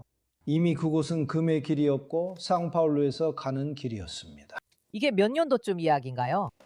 1700년 이제 교회랑 싸워야겠네요. 19년입니다. 알겠습니다. 그리고 공식 연도는 1717년이지만 실제로는 1719년이었을 거라고 저는 거의 확신합니다. 2년 차이로 싸우자는 건 아니죠? 아니에요, 아니에요. 괜찮아요. 똑같으니 저는 싸우지 않을 거예요. 신부님들도 저와 싸우지 않았어요. 거짓말해요, 거짓말해요. 나중에 고백할 거예요. 신부가 아닌 사람은 거짓말해요. 여러분 아니에요. 당신은 거짓말하는 게 아니라 진실을 늦추는 거예요. 늦춰요. 사실은 그 다음에 당신이 고백하면 그걸로 된 거죠.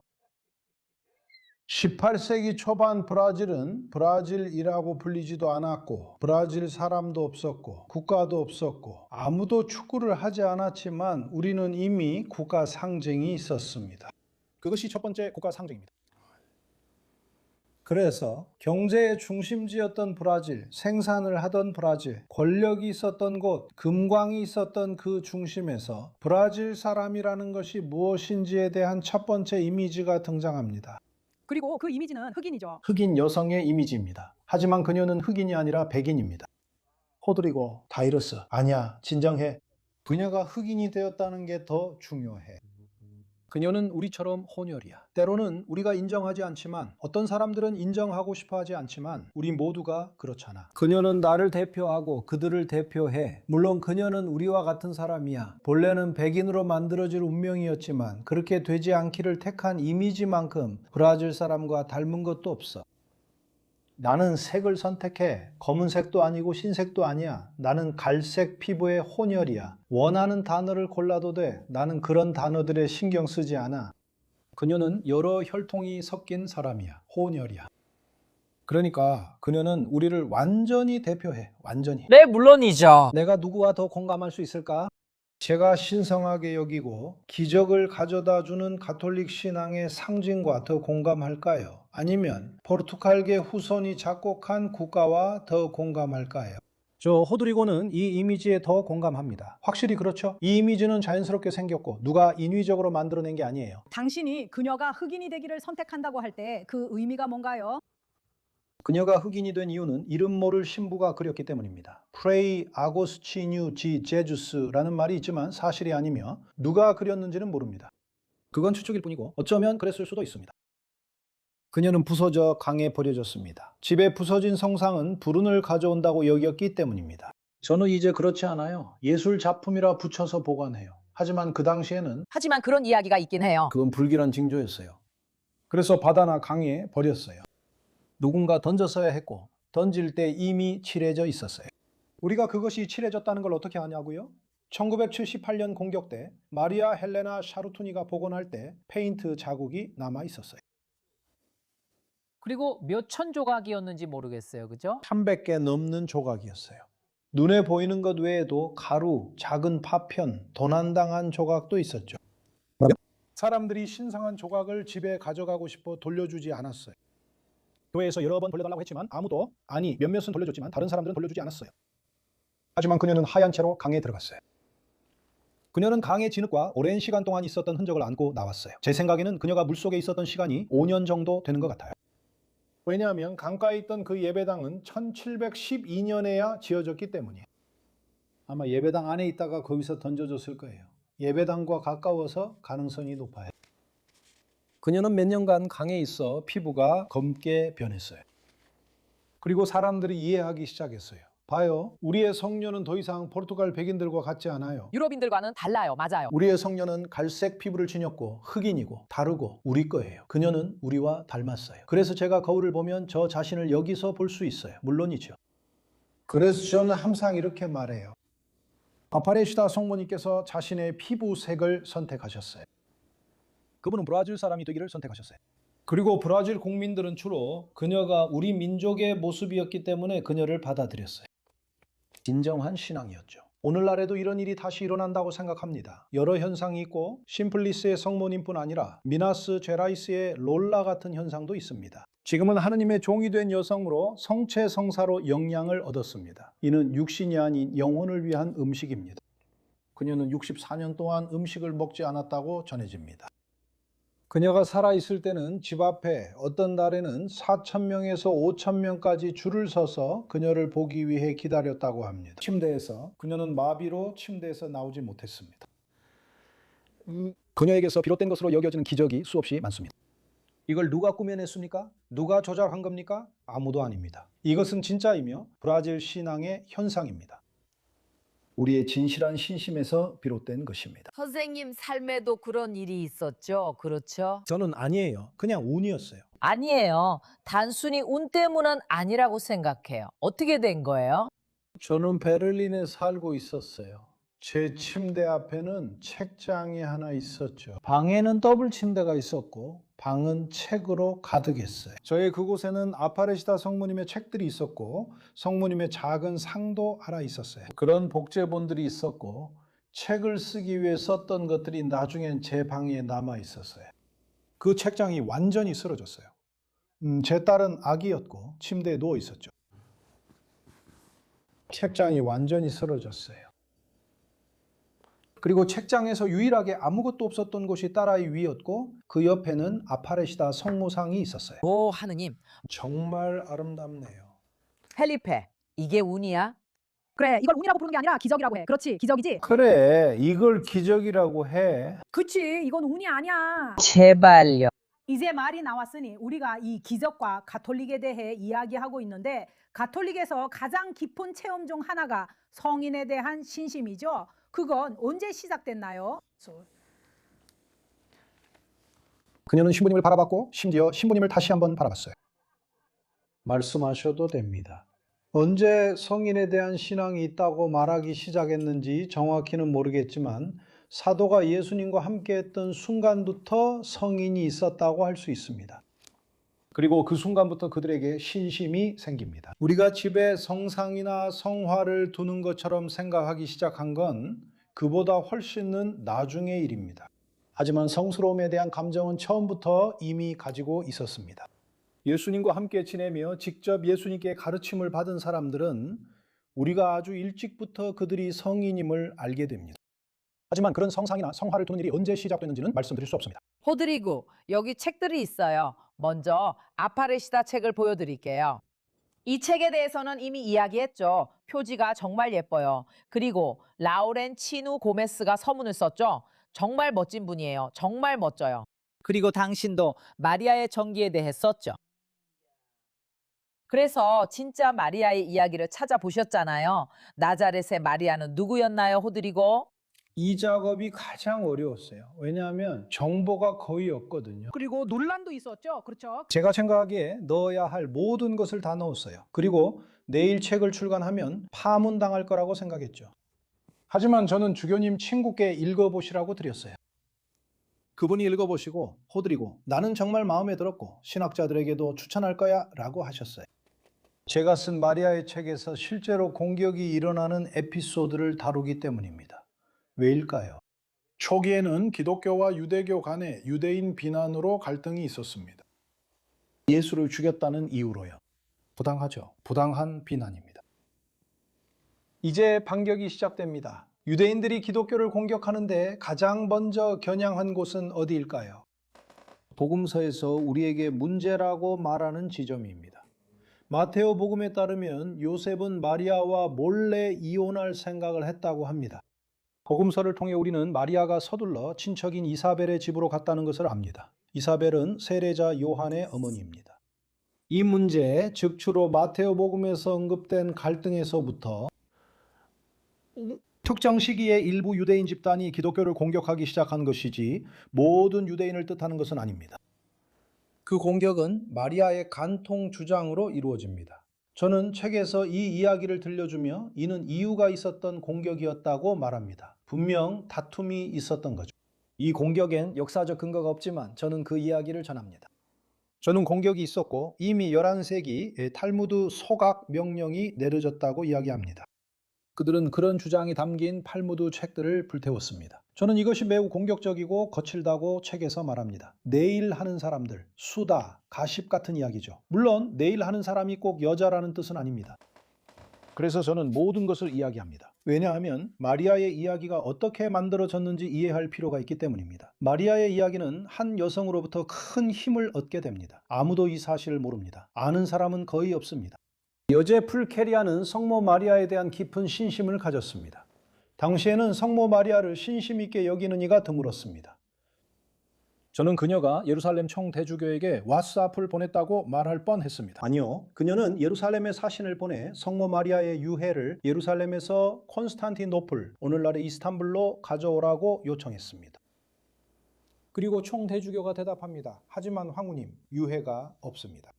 성모 마리아께서는 하늘에 계시며 승천하셨습니다. 그리고 그때부터 그녀는 성모 마리아께 헌정된 교회들을 짓기 시작합니다. 그리고 오늘날까지 이어지는 성모 마리아 행렬의 모델을 만듭니다. 촛불과 노래와 함께요. 정말 아름다워요. 한 여자, 한 여자. 세계 최대 마리아 행렬은 나자렛 성모 마리아 행렬이 맞죠?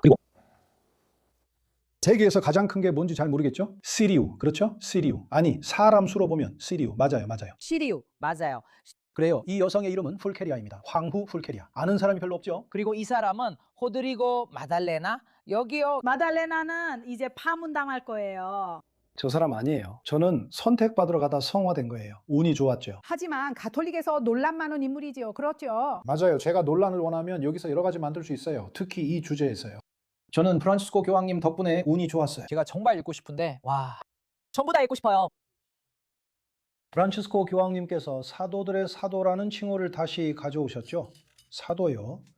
사도들, 교회에서도요. 네, 다른 사람들도 썼어요. 그래서 우리에게 마침내 갈등 없이, 그렇죠? 역사와 충돌하지 않고 막달레나에게 그녀가 진정으로 받아야 할 칭호를 줄 자유를 주었습니다. 저는 여사도라는 표현이 맞지 않다고 생각해요. 예수님이 사도들에게 역할을 분배할 때 모두 남자였기 때문이에요. 하지만 리더십 역할과 중요성, 그리고 당신이 말한 논쟁을 정리하자면 저는 예수님이 사랑하신 제자가 마리아 막달레나였다고 주장합니다. 여러 가지 이유가 있죠. 왜냐하면 기독교 전통에서는 그 제자가 요한이라고 말하거든요. 그리고 요한이 요한복음 19장 26절에 언급된 그 사람이라는 생각 위에 많은 것들이 쌓여왔습니다.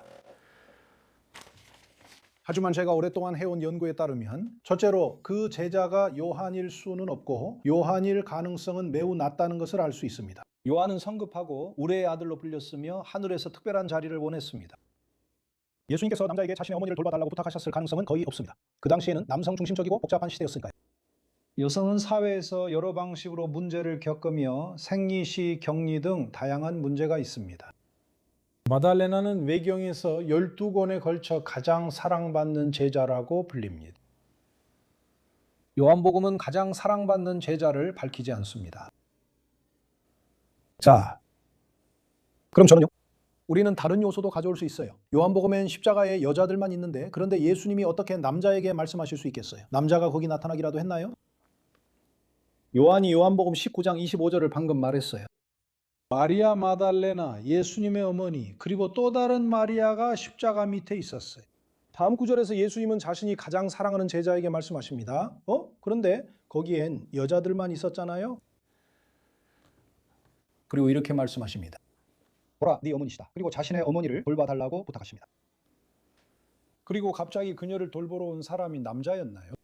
막달라 마리아가 가장 사랑받는 제자가 되지 못한 이유가 여자여서인가요? 우리는 예수님의 독신 생활을 전혀 의심하는 것이 아닙니다. 그녀도 분명히 여성 제자로서 사랑받을 수 있습니다. 그리고 이것이 외경의 이해는 이렇습니다. 입맞춤을 암시하는 장면이 있는데 이게 아주 잘못 해석되고 있습니다. 이건 성적인 것도 아니고 관능적인 것도 아니며 전혀 그런 게 아닙니다. 이것은 지식의 숨결을 전하는 입맞춤입니다. 더 깊은 이야기지만 자주 오해받아요. 선정적으로 만드는 건 쉽죠? 하지만 다른 모든 기록에서는 그녀를 예수님이 다른 이들을 대하듯 자매처럼 대했던 제자로 묘사합니다. 그리고 그녀가 가장 사랑받았다고 전해집니다. 역사는 막달라 마리아를 가장 사랑받는 제자로서 지워버렸습니다. 그때 요한이 등장하는데 그는 그 장면에 있지 않죠. 예수님이 관련되어 있었고 요한은 천국에서 예수님 옆자리를 원했다고 합니다. 그를 천둥의 아들이라 불렀다. 이 사람이 어머니를 돌보기에 가장 적합한가요? 하지만 누가 그가 그 사람이라고 말했나요? 누가 그가 가장 사랑받는 사람이라고 말했나요? 전통이 생겨나기 시작하죠. 그렇죠? 네, 전통이 생겨나기 시작하고 우리가 그렇다고 추정하고 그렇다고 믿게 되죠. 왜냐하면 그게 요한복음이니까요. 또 저에게 묻죠. 만약 그게 요한복음이면 왜 나다라고 안 했을까요? 왜 자신이라고 안 했을까요? 하지만 그렇지 않습니다. 그러니까 정말 기독교는 내력적이죠. 그렇죠. 호드리고 기독교나 바티칸에 대해 가장 많이 듣는 질문이 뭐예요? 저는 가장 많이 듣는 질문이 있는지 잘 모르겠어요. 궁금한 점이 많죠? 역사적 부분이 매력적이에요. 가장 많이 들은 질문이 뭔지 저도 모르겠어요. 바티칸에 대해서는 우리가 다들 어떤 이미지를 가지고 있잖아요. 저는 한 번도 가본 적이 없고 정말 바티칸에 가보고 싶어요. 그런데 제 머릿속에는 하프 소리가 울려 퍼지는 그런 곳이라는 이미지가 있어요. 왜냐면 우리가 TV에서 보는 게 그런 거잖아요. 항상 지붕만 보이고 사람들은 차분하고 결정들이 내려지고요. 시스티나 성당이라고 불리는 곳도 있는데 정말 아름다워요. 네. 결정들이죠. 그렇죠. 전 세계를 위한 콘클라베, 그러니까 정말 중요한 곳이에요. 네, 그런데 실제로는 그곳이 어떤가요? 신부님이 저보다 바티칸 내부에 대해 더 잘 아시겠죠? 저는 연구하러 가는 사람 입장에서 말씀드리는 거예요. 저는 기자로서 말씀드리는 거예요. 그렇죠. 사실 그곳은 끝이 없는 역사와 지식이 쌓여 있는 곳이에요. 예술도요. 모든 것이요. 끝이 없죠. 그렇죠? 그리고 다시 한번 그곳에 들어가면 정말 좋은 감정을 느끼게 돼요. 저는 항상 그런 감정을 느껴요. 어떤 곳에서 편안함을 느끼면 제게 그곳은 성스러운 곳이에요. 그리고 저는 그곳에서 정말 기분이 좋아요. 정말 기분이 좋아요. 하지만 그 안에는 제가 모르는 세계가 있죠. 그렇죠? 아마도 많은 층이 있는 것 같아요. 그렇죠? 왜냐하면 거기 본부도 우리가 성좌라고 부르잖아요. 국가예요. 그죠? 나라로서의 국가예요. 맞아요. 그래서 나라의 모든 구조가 있고 대사관 쪽도 다 있죠? 어쨌든 대사관이나 그런 걸 관리하는 모든 것들이요. 그게 약간 나라의 수도랑 비슷하죠. 하지만 더 집중돼 있어요. 그래서 이게 하나의 층, 즉 국가적인 층이라고 할 수 있어요. 그리고 이제 이게 결국에는 이 아름다움, 심지어 예술적인 아름다움으로 융합되죠. 모든 것, 성 베드로 대성당, 그곳에 있는 문화, 벽에는 예술과 노래, 사람들로 가득 차 있어요. 저는 바티칸이나 대성당 자체보다 그곳에서 무엇을 하느냐가 더 중요하다고 생각해요.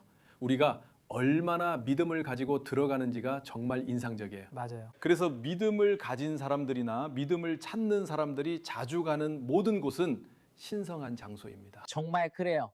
아마도 그곳들이 단지 어떤 원초적인 일이 일어났기 때문에 신성한 것이 아니라 사람들이 자신의 겸손하고 소박한 믿음, 하느님을 찾는 마음, 그리고 인간성으로 그곳을 신성하게 만들기 때문일 것입니다. 그래서 그런 의미에서 그곳은 그곳 사람들로 더 신성해지는 것 같습니다. 파티마 씨, 당신은 거기에 있으면 세상에 정말 난리예요. 이제 호드리고 오랜 세월 동안 연구하고 가톨릭에 대해 글을 쓰면서 당신은 더 회의적인 사람이 되었나요? 아니면 신성한 것과 더 연결되었나요?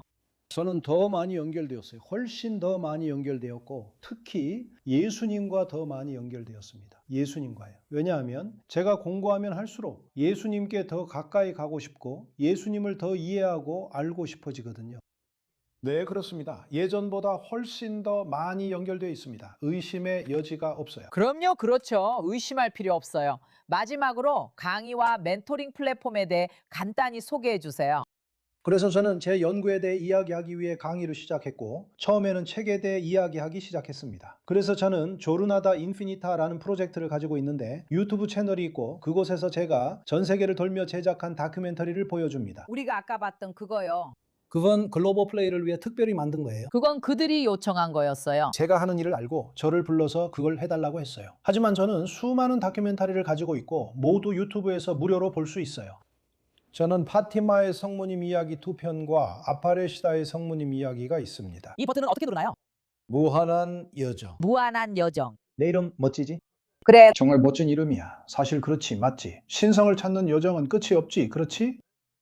그리고 그때부터 더 알고 싶다는 욕구가 생겨서 나는 강의를 듣기 시작했어. 최근에 막 끝낸 마리아 마달레나에 관한 강의도 있는데 12시간짜리야. 수업이야. 유튜브에도 있어. 아니 그건 온라인 강의야. 줌으로 하는 거지. 알겠어.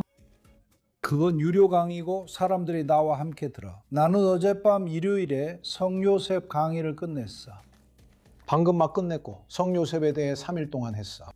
그리고 그가 유튜브에 올린 그 영상들이 좋은 점은 시사, 정말 이해하기 쉽게 설명한다는 거야. 종교에 대해 아무것도 몰라도 영상을 다 보고 나면 뭔가를 이해하게 돼. 정말 이해하기 쉬워. 그럼 어떻게 신청해? 유튜브 호드리고 알바레스와 함께하는 조르나다 인피니타 채널에 들어가면 되고 강의나 클럽은 로드리고 알바레스 사이트에서 신청할 수 있어요. 저는 멘토링도 하고 있고 그러면 모든 것에 참여할 수 있어요. 그리고 연간 클럽도 있고 원하는 강의만 들을 수도 있어요. 모든 정보는 그 사이트 로드리고 알바레스 사이트에 있어요. 좋아요. 고마워요 호드리고. 고마워요 우리 호드리고. 고마워요. 이제 이따가 꼭 고해성사 보세요. 알겠죠? 오늘은 운이 좋은 것 같아요. 제가 고백한다면 이미 했을 거예요. 아들아, 고해성사를 본 지 얼마나 되었니? 잠깐 쉬는 시간입니다. 돌아오면 사업가 루이스 카르네이루 씨가 제병이 어떻게 만들어지는지 이야기해주고 많은 사람들이 모르는 흥미로운 사실들도 공개할 거예요. 채널 고정하세요. 뽀뽀. 안녕.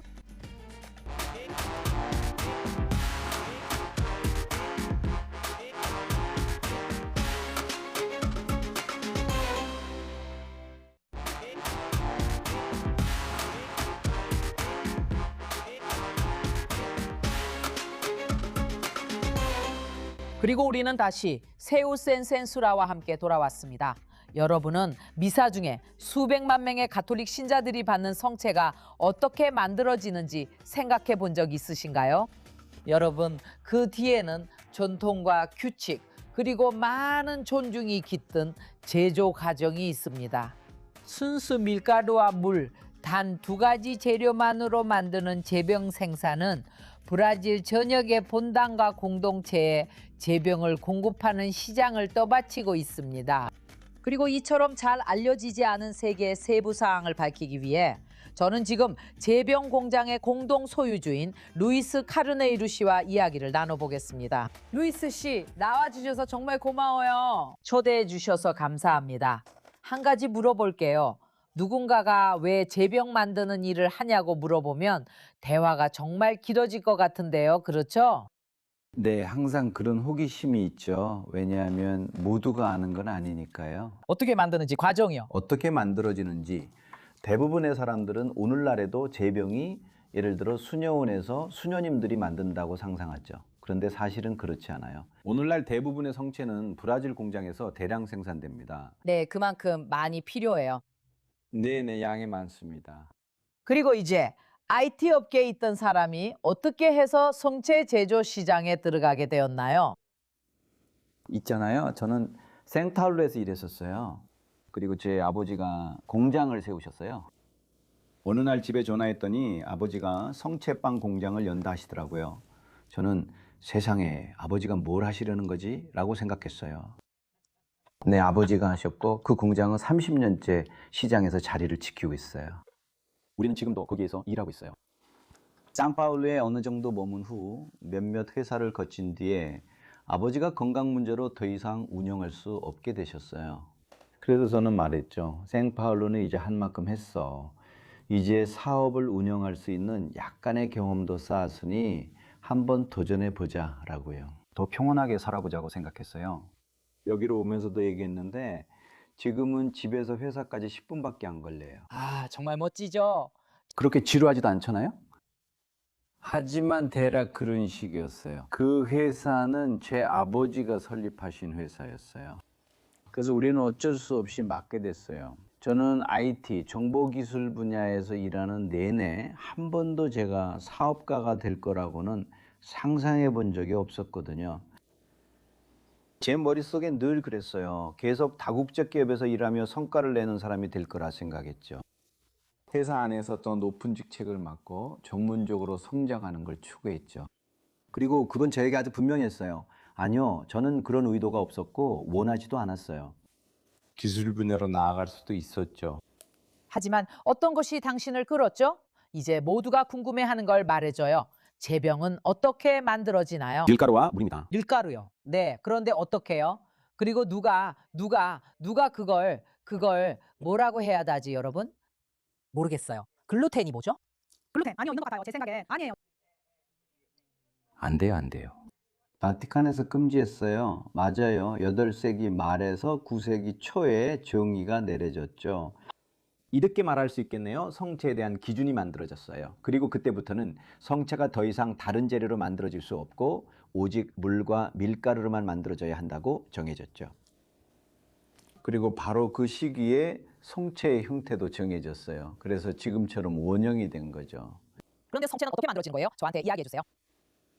저희 쪽에서는 생산 라인 안에서 7가지 공정이 있습니다.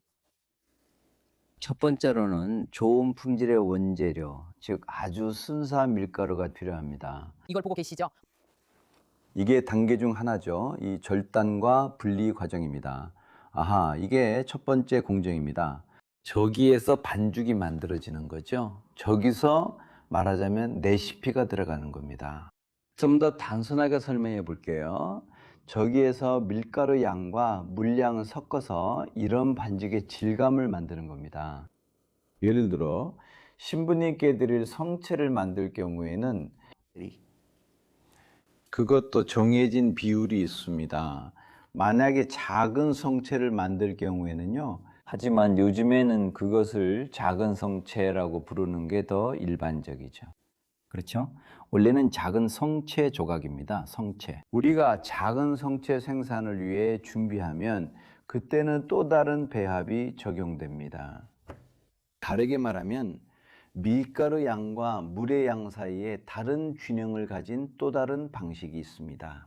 그리고 완전히 똑같아야 하죠. 그렇죠? 그렇지 않으면 제대로 된 상태가 나오잖아요. 이제 루이스, 제병은 정말 약해요. 제병이요. 제변이 변형되거나 깨졌을 때 여러분은 어떻게 하시나요? 제병은 생산 과정의 특정 시점, 제가 아까 말씀드린 절단 직후에 첫 번째 품질 관리 단계에 들어갑니다. 그렇죠? 우리는 밀가루에 대한 품질 관리를 합니다. 밀가루를 받으면 그 품질을 관리하죠. 지수나 순도 같은 것들을요. 밀가루에는 벌레가 자주 생기기 때문에 아주 흔한 일입니다.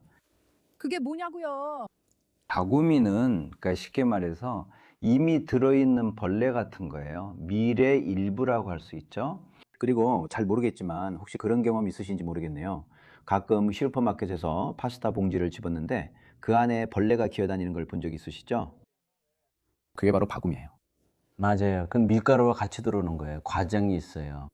이 밀가루를 받으면 체를 거쳐 가능한 모든 불순물을 걸러냅니다.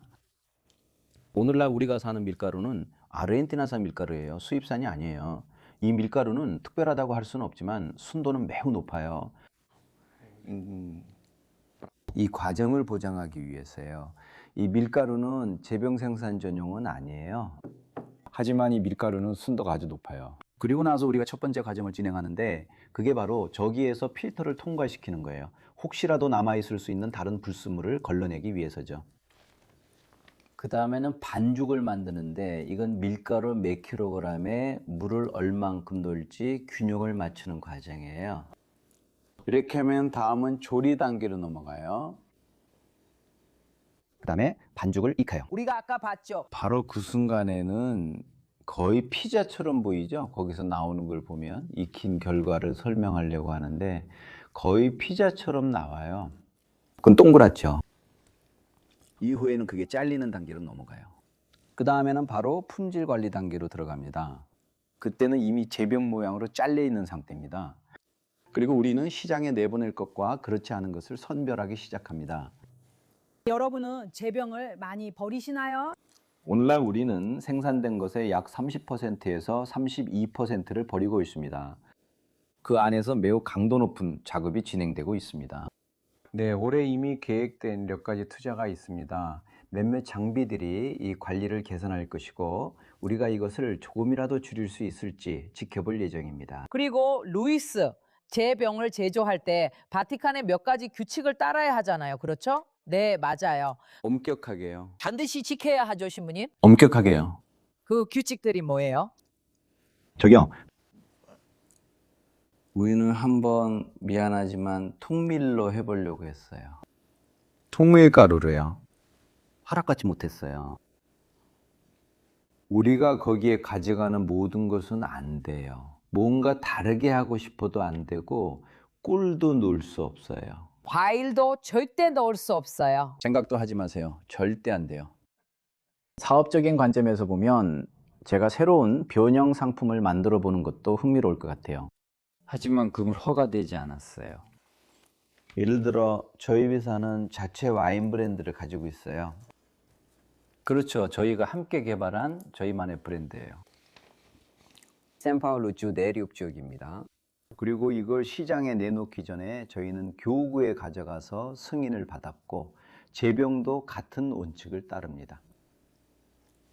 물론 저희가 교구로부터 감사를 받는 건 아닙니다. 그건 아닙니다. 오히려 반대입니다. 저희는 기관의 감사를 받습니다. 지청, 주 정부에서 무엇을 감시하냐고요? 식품입니다. 네네. 재병은 무엇보다도 식품입니다. 위생관리 같은 것들이 다 해당되죠. 하지만 신도들이야말로 내가 보기엔 진정한 감시자들입니다. 네. 뭔가 잘못된 걸 보면 제가 보장합니다. 틀림없어요. 맞아요, 파비우. 우리는 여성과 남성 제이실 담당자들이 있고 많은 사람들이 지켜봐요. 저는 그 부분은 잘 모르고 이를 직접 쓰는 사람이기도 해요. 저는 파비우입니다. 하지만 신경을 많이 쓴다는 건 알아요. 그리고 80년대, 90년대에는 질 좋은 제품이 별로 없었던 걸로 기억해요. 하지만 지금은 많이 늘었죠. 그래서 사람들, 그러니까 본당이나 성지에서는 아주 좋은 제병, 아주 잘 만들어진 제병을 원하죠. 그래서 저는 품질 수준이 이렇게 높아졌다고 생각해요. 그리고 우리가 몇 년 전부터 특히 팬데믹 이후에 우연인지 아닌지 모르겠지만 그런 현상이 생기기 시작했어요. 하지만 교회들이 이 품질에 대해 매우 엄격해지기 시작했어요.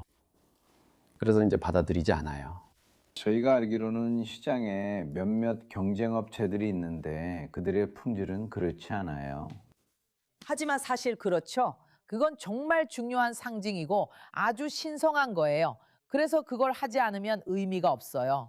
의미가 없어져요. 아무렇게 하면 안 돼요. 이건 그리스도의 몸이에요. 부탁드려요. 제가 지금 그것은 축성된 순간부터 그리스도의 몸이 됩니다. 축성된 순간부터요. 축성. 아니, 맞아요. 하지만 우리는 계속 고집하죠. 그렇죠. 그러면 시무님이 이제 신부님께 넘기겠습니다. 이제는 신부님 차례입니다. 좋아요. 먼저 진료가 무엇인지부터 보죠. 그 진료는 잘 만들어진 제병입니다. 모든 것이 그렇습니다. 저는 이 단순함, 아니 본질성이 정말 중요하다고 생각합니다. 그렇죠? 왜냐하면 이건 아무 물건이 아니라 바로 그 물질이기 때문입니다. 그 물질 위에 말과 동작이 더해지는 거죠. 2000년 전부터 그 물질은 축성되어 신성해지고 예수님께서 마지막 만찬에서 하신 일을 기억하게 됩니다. 그리고 이것은 사제들, 즉 신부님들에 의해 전해집니다. 신부님들은 서품을 받고 머리에 손을 얹고 손에 기름을 바릅니다. 그렇죠? 이게 그냥 궁금한 건지 모르겠지만 신부님은 손에 기름 부음을 받습니다. 그리고 우리가 임종성사, 마지막 기름 부음이라고 하죠. 손바닥에 이미 기름을 발랐으니 여기 위에만 바르는 거죠. 맞죠? 그래서 여러 가지 의식이 많이 있죠. 하지만 다시 축성으로 돌아가서 그때는 말씀이 선포되죠. 이것은 내 몸이다. 먼저 그 전에 성령을 부르는 기도가 있죠. 그렇죠. 그래서 그 빵과 포도주가 그리스도의 몸과 피가 되도록 축성하는 거예요. 그리고 나서 말씀이 선포되고 동작들이 이루어집니다. 그러면 여기서 정리해 볼게요. 성사란 무엇일까요? 성사란 제가 어릴 때 할머니께 배운 건데 보이지 않는 은총의 눈에 보이는 표지입니다. 눈에 보이는 표지, 즉 성체를 봅니다. 이는 보이지 않는 은총의 표지입니다. 성사는 우리에게 이를 눈에 보이게 가져다 줍니다. 맞아요. 하지만 의식이 끝난 후 또는 축성의 말씀이 끝난 후에는 모든 것이 달라집니다. 그 순간 모든 것이 달라집니다.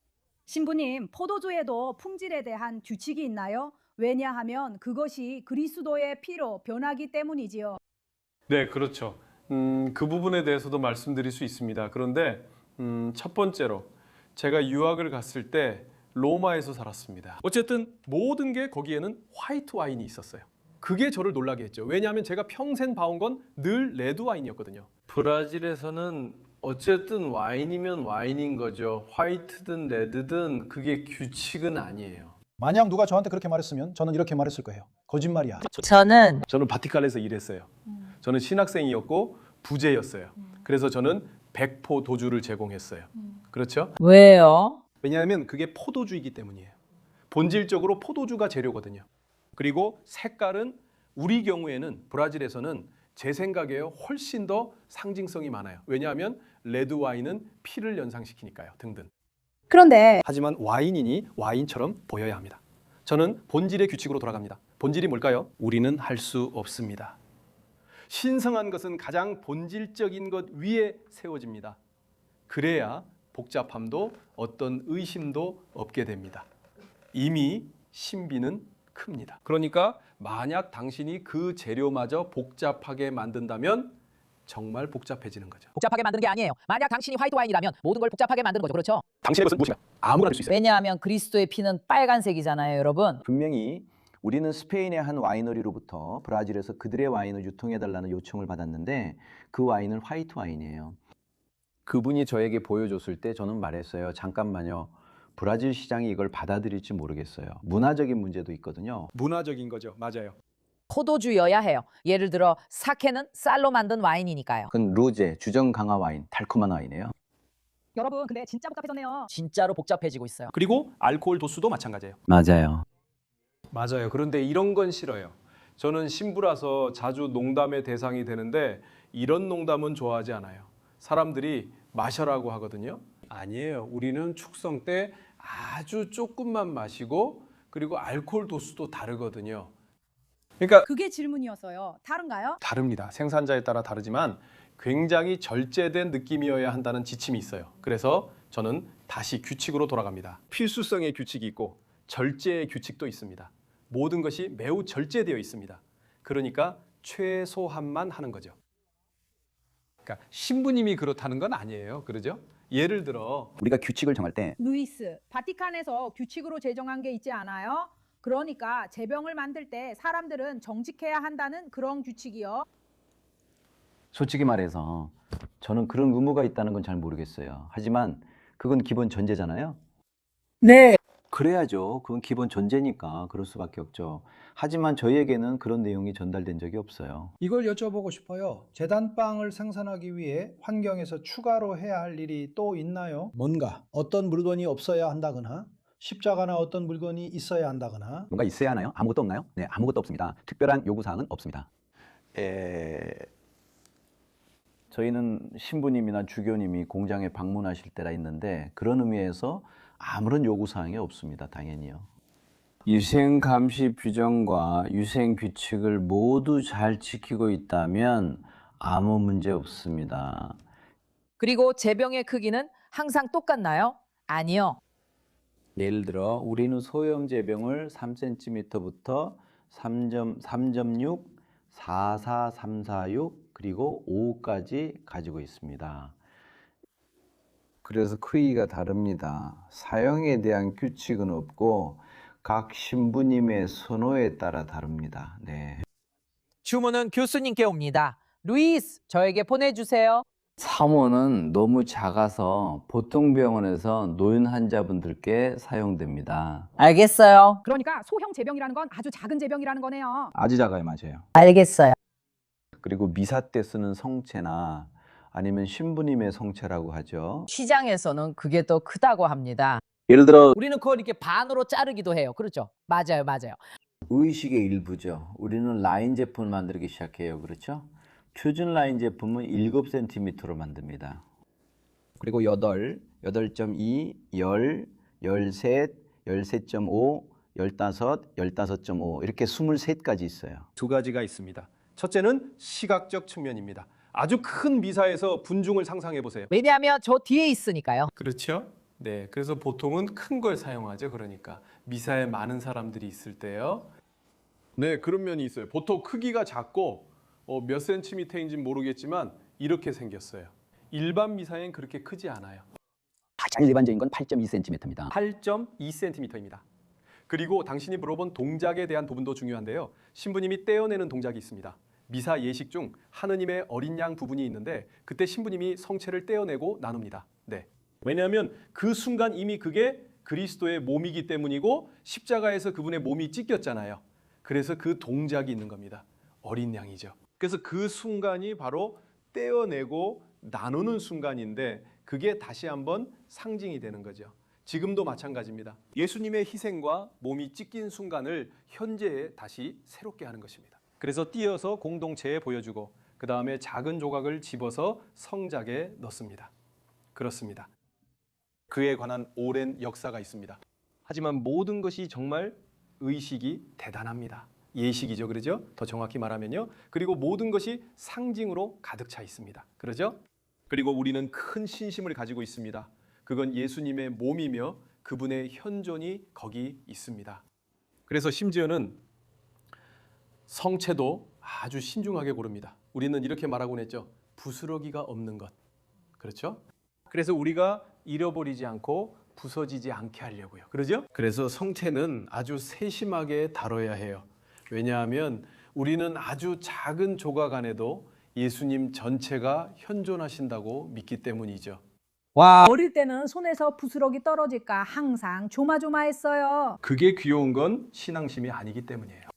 이제 병원에서는 정말 그래요. 제가 병원에 다닐 때는 우리가 성체를 작게 가져가서 환자나 노인분들이 목에 걸리지 않게 하려고 했죠. 하지만 가장 중요한 것은 크기가 어떻든 신앙의 관점에서는 그 현존은 똑같다는 거예요. 크든 작든 똑같은 예수님이십니다. 괜찮아요? 그리고 이제 씹어도 되나요? 아니면 아직도 그래야 하나요? 네, 괜찮아요. 네, 씹어도 됩니다. 그건 질문이에요. 원래는 안 됐어요. 그런데 그건 정말 깊은 질문이에요. 그걸로 이단 논쟁도 있었거든요. 그러게요. 이미 이단 논쟁이 있었어요. 베렌가리우스, 이건 오래된 일이에요. 지금 생각나는데 그때는 바로 그 점을 의문시했었죠. 그죠? 말해봐요. 잠깐만요. 만약 그게 그리스도의 몸이라면, 근데 그게 실제 몸이라면 그게 어떻게 되는 거죠? 그게 살이라면 그럼 씹을 수 없는 건가요? 이런 모든 것들 말이에요. 그러니까 자, 아주 간단하게 말해봅시다. 씹어도 돼요. 아무 문제 없어요. 왜냐하면 그 물질적으로는 빵이지만 축성되면 예수님의 현존이 되는 거예요. 그러니까 씹는데 아무런 문제가 없어요. 오히려 필요하죠. 많은 경우에 꼭 필요하잖아요. 하지만 물론 우리는 이 모든 것을 최대한 조심스럽고 경건하게 해야 해요. 저는 못해요. 당신은? 나는 할 수 없어요. 저도 이해해요. 어떤 성체는 정말 얇았어요. 저도 한때 입에 넣으면 바로 녹아버리던 시절이 기억나요. 어떤 건 입천장에 달라붙어서 몇 시간 동안 이렇게 운동하듯 떼려고 애쓰게 돼요. 이렇게요. 이야기를 들려줘요. 하지만 연습해야 해요. 자주 가기만 하면 돼요. 저는 루이스가 궁금했어요. 루이스, 혹시 교회 사람이 아닌 손님도 있나요? 다른 용도로 성체빵을 사려는 사람들이요? 네, 있어요. 저희에게서 사는 손님 중에 예를 들어 생파울루의 한 제과점 주인도 있어요. 이건 식품이에요. 아주 기본적인 식품이고 밀가루와 물로 만들어져요. 그녀에게는 이 제품의 질감이 흥미로워요. 그녀가 만든 완성품에 잘 맞거든요. 그건 달콤하죠. 쿠키 같아요. 이렇게요. 마치 쿠키처럼요. 저희가 한동안 뷔페에 납품하기도 했어요. 파테를 바르거나 원하는 어떤 것이든 올려 먹을 수 있도록요. 다시 말하지만 그건 중성 제품이에요. 그건 식품이죠. 흔하진 않지만 저희는 가지고 있어요. 알겠어요. 여기 흥미로운 이야기가 있어요. 시세로. 계속 이야기하고 있는 이 레시피는 예수님이 식탁에 두셨던 빵의 레시피를 참고한 거예요. 네, 그게 무교병이었죠. 맞아요. 이건 이스트 없는 빵이에요. 이것이 우리를 출애굽 이야기로 이끕니다. 유대인들이 이집트에서 급히 탈출했던 때죠. 완벽해요. 다가올 일, 하나님이 보내실 일이었죠. 맞죠? 그들은 급히 떠나야 했고 빵에 누룩을 넣을 시간도 없었습니다. 그래서 이 무교병은 이집트에서 급히 떠난 것을 상징합니다. 항상 출애굽 관련이 있습니다. 예루살렘으로. 이것은 유월절의 역사와 관련이 있습니다. 출애굽이 유월절의 기원이기 때문입니다. 예수님께서 그날 성체 성사를 제정하셨을 때 역사적으로 보면 그분은 우리가 세데르 만찬이라고 부르는 즉 유대인의 유월절 만찬을 하고 계셨던 것입니다. 그래서 그분이 가지고 계셨던 빵에는 누룩이 들어갈 수 없었습니다. 예수님은 유대인으로 누룩 없는 빵을 드셨습니다. 유대교와 기독교 모두 기억의 종교입니다. 이 빵은 이집트에서 탈출한 유대인을 기억하기 위해 먹었습니다. 거기에는 6월절 어린 양 이야기가 있습니다. 아하, 그것도 그건 나중에 논쟁될 문제죠. 그날 예수님 식탁에 어린 양이 있었는지 무교병과 함께였는지에 관한 이야기입니다. 그리고 오늘날까지도 유대인 가정에서는 맛자를 먹습니다. 맛자는 누룩이 들어가지 않은 빵입니다. 이렇게 대략 네모난 모양이고 누룩이 들어가지 않은 빵이며 부서집니다. 그리고 모든 것을 내려놓아야 했던 바로 그 순간을 기억하게 해줍니다. 건너기 위해서. 그러니까 이건 누룩 없는 빵입니다. 그리고 누룩에는 또 다른 의미가 있죠. 누룩이 없거나 누룩이 있거나 하는 것 말입니다. 신학적으로도 완전히 의미가 있죠. 그리스도인들은 세상의 누룩입니다. 그래서 이것을 둘러싼 상징이 많습니다. 재미있지 않나요? 우리가 성체에 대해 이야기하면 거기에는 온갖 이야기가 있습니다. 그래요. 하지만 저는 한 번도 이렇게 말해본 적이 없어요. 이번이 처음이에요. 여러분, 이제 거의 끝났어요. 마지막 질문이 있는데 세 분 모두 답해 주시면 좋겠습니다. 우리가 반성하며 마무리할 수 있도록요. 여러분이 종교와 상관없이 인생에서 믿음을 갖는 것의 중요성에 대해 말씀해 주셨으면 해요. 루이스. 저는 그게 전부라고 생각해요. 그렇죠? 그게 우리가 가야 할 길이에요. 저도 동의해요. 종교와 상관없이 우리는 뭔가를 믿어야 해요. 우리를 이끌어주고 어디론가 데려다주는 우리 인생의 의미가 되는 무언가요. 맞아요. 호드리고. 저는 믿음이 매우 넓은 개념이라는 것을 이해하지만 제가 다른 사람의 입장이 되어보고 다른 사람을 바라보는 법을 배울 때만 의미가 있다고 생각해요. 저는 믿음이 다른 사람과 가까워질 때만 존재한다고 생각해요. 우리가 성체 성사에 대해 이야기했듯이 영성체를 할 때 믿음은 친교 안에서만 의미가 있어요. 맞아요. 신부님은요? 저는요, 제게 신앙은 제가 늘 말하듯이 거룩한 모험이라고 할 수 있습니다. 아름답네요. 왜냐하면 신앙은 항상 당신을 새로운 지평선에 서게 하고 당신은 항상 한 걸음 더 내딛어야 하기 때문이죠. 여기서 말한 걸 떠올리면 정말 아름답다고 생각해요. 저도 그래요. 우리는 혼자가 아니죠. 믿음이 나만을 위한 것이라면 의미 없어요. 믿음은 내 것이지만 다른 이들과 함께 하는 거죠. 그래서 저는 공동체가 중요하다고 생각해요. 저에겐 이게 정말 강하게 다가와요. 매일이 거룩한 모험이에요. 이건 다른 사람들과 함께하는 모험이에요. 이 모험에서 우리는 진짜 함께하고 있다는 느낌을 받아요. 예전엔 신앙이 하나님을 바라보는 거라 생각했지만 지금은 하나님께서 저를 바라보신다고 느껴요. 아, 정말 아름답네요. 정말 마음에 들어요. 정말 감사합니다, 여러분. 감사합니다, 루이스. 초대해 주셔서 감사합니다. 그리고 호스트로서도 감사드려요. 남겨둘게요. 우리는 여기서 신부님과 영성체를 해야겠네요. 신부님이 축성하신 거죠, 그렇죠? 장난쳐서 죄송해요. 괜찮아요. 하느님 정말 좋았어요. 강단에서 부를게요. 호두리고 고마워요. 여기 있어서 정말 기뻐요. 당신의 책을 모두 읽을 거고 당신의 프로그램도 볼 거예요. 저는 모든 걸 보고 모든 걸 알고 싶어요. 내 사랑스러운 파비지냐, 고마워요. 하느님이 우리를 축복해 주시길. 하느님이 항상 우리를 축복해 주시길. 여러분, 내 사랑하는 분들, 우리의 시간이 끝났어요. 우리는 믿음의 중요성에 대해 생각하면서 놀라운 오후를 보냈어요. 여러분의 동행, 여러분의 시간, 여러분의 시청, 여러분의 따뜻함과 믿음에 감사드리고 싶어요. 또한 샘센수라가 월요일부터 금요일까지 밤 11시 30분에 TV 브라질에서 재방송된다는 점도 기억해 주세요. 믿음으로 살아가요. 믿음은 쉽게 우리를 실망시키지 않으니까요. 큰 뽀뽀, 좋은 주말 보내세요. 모두에게 큰 뽀뽀.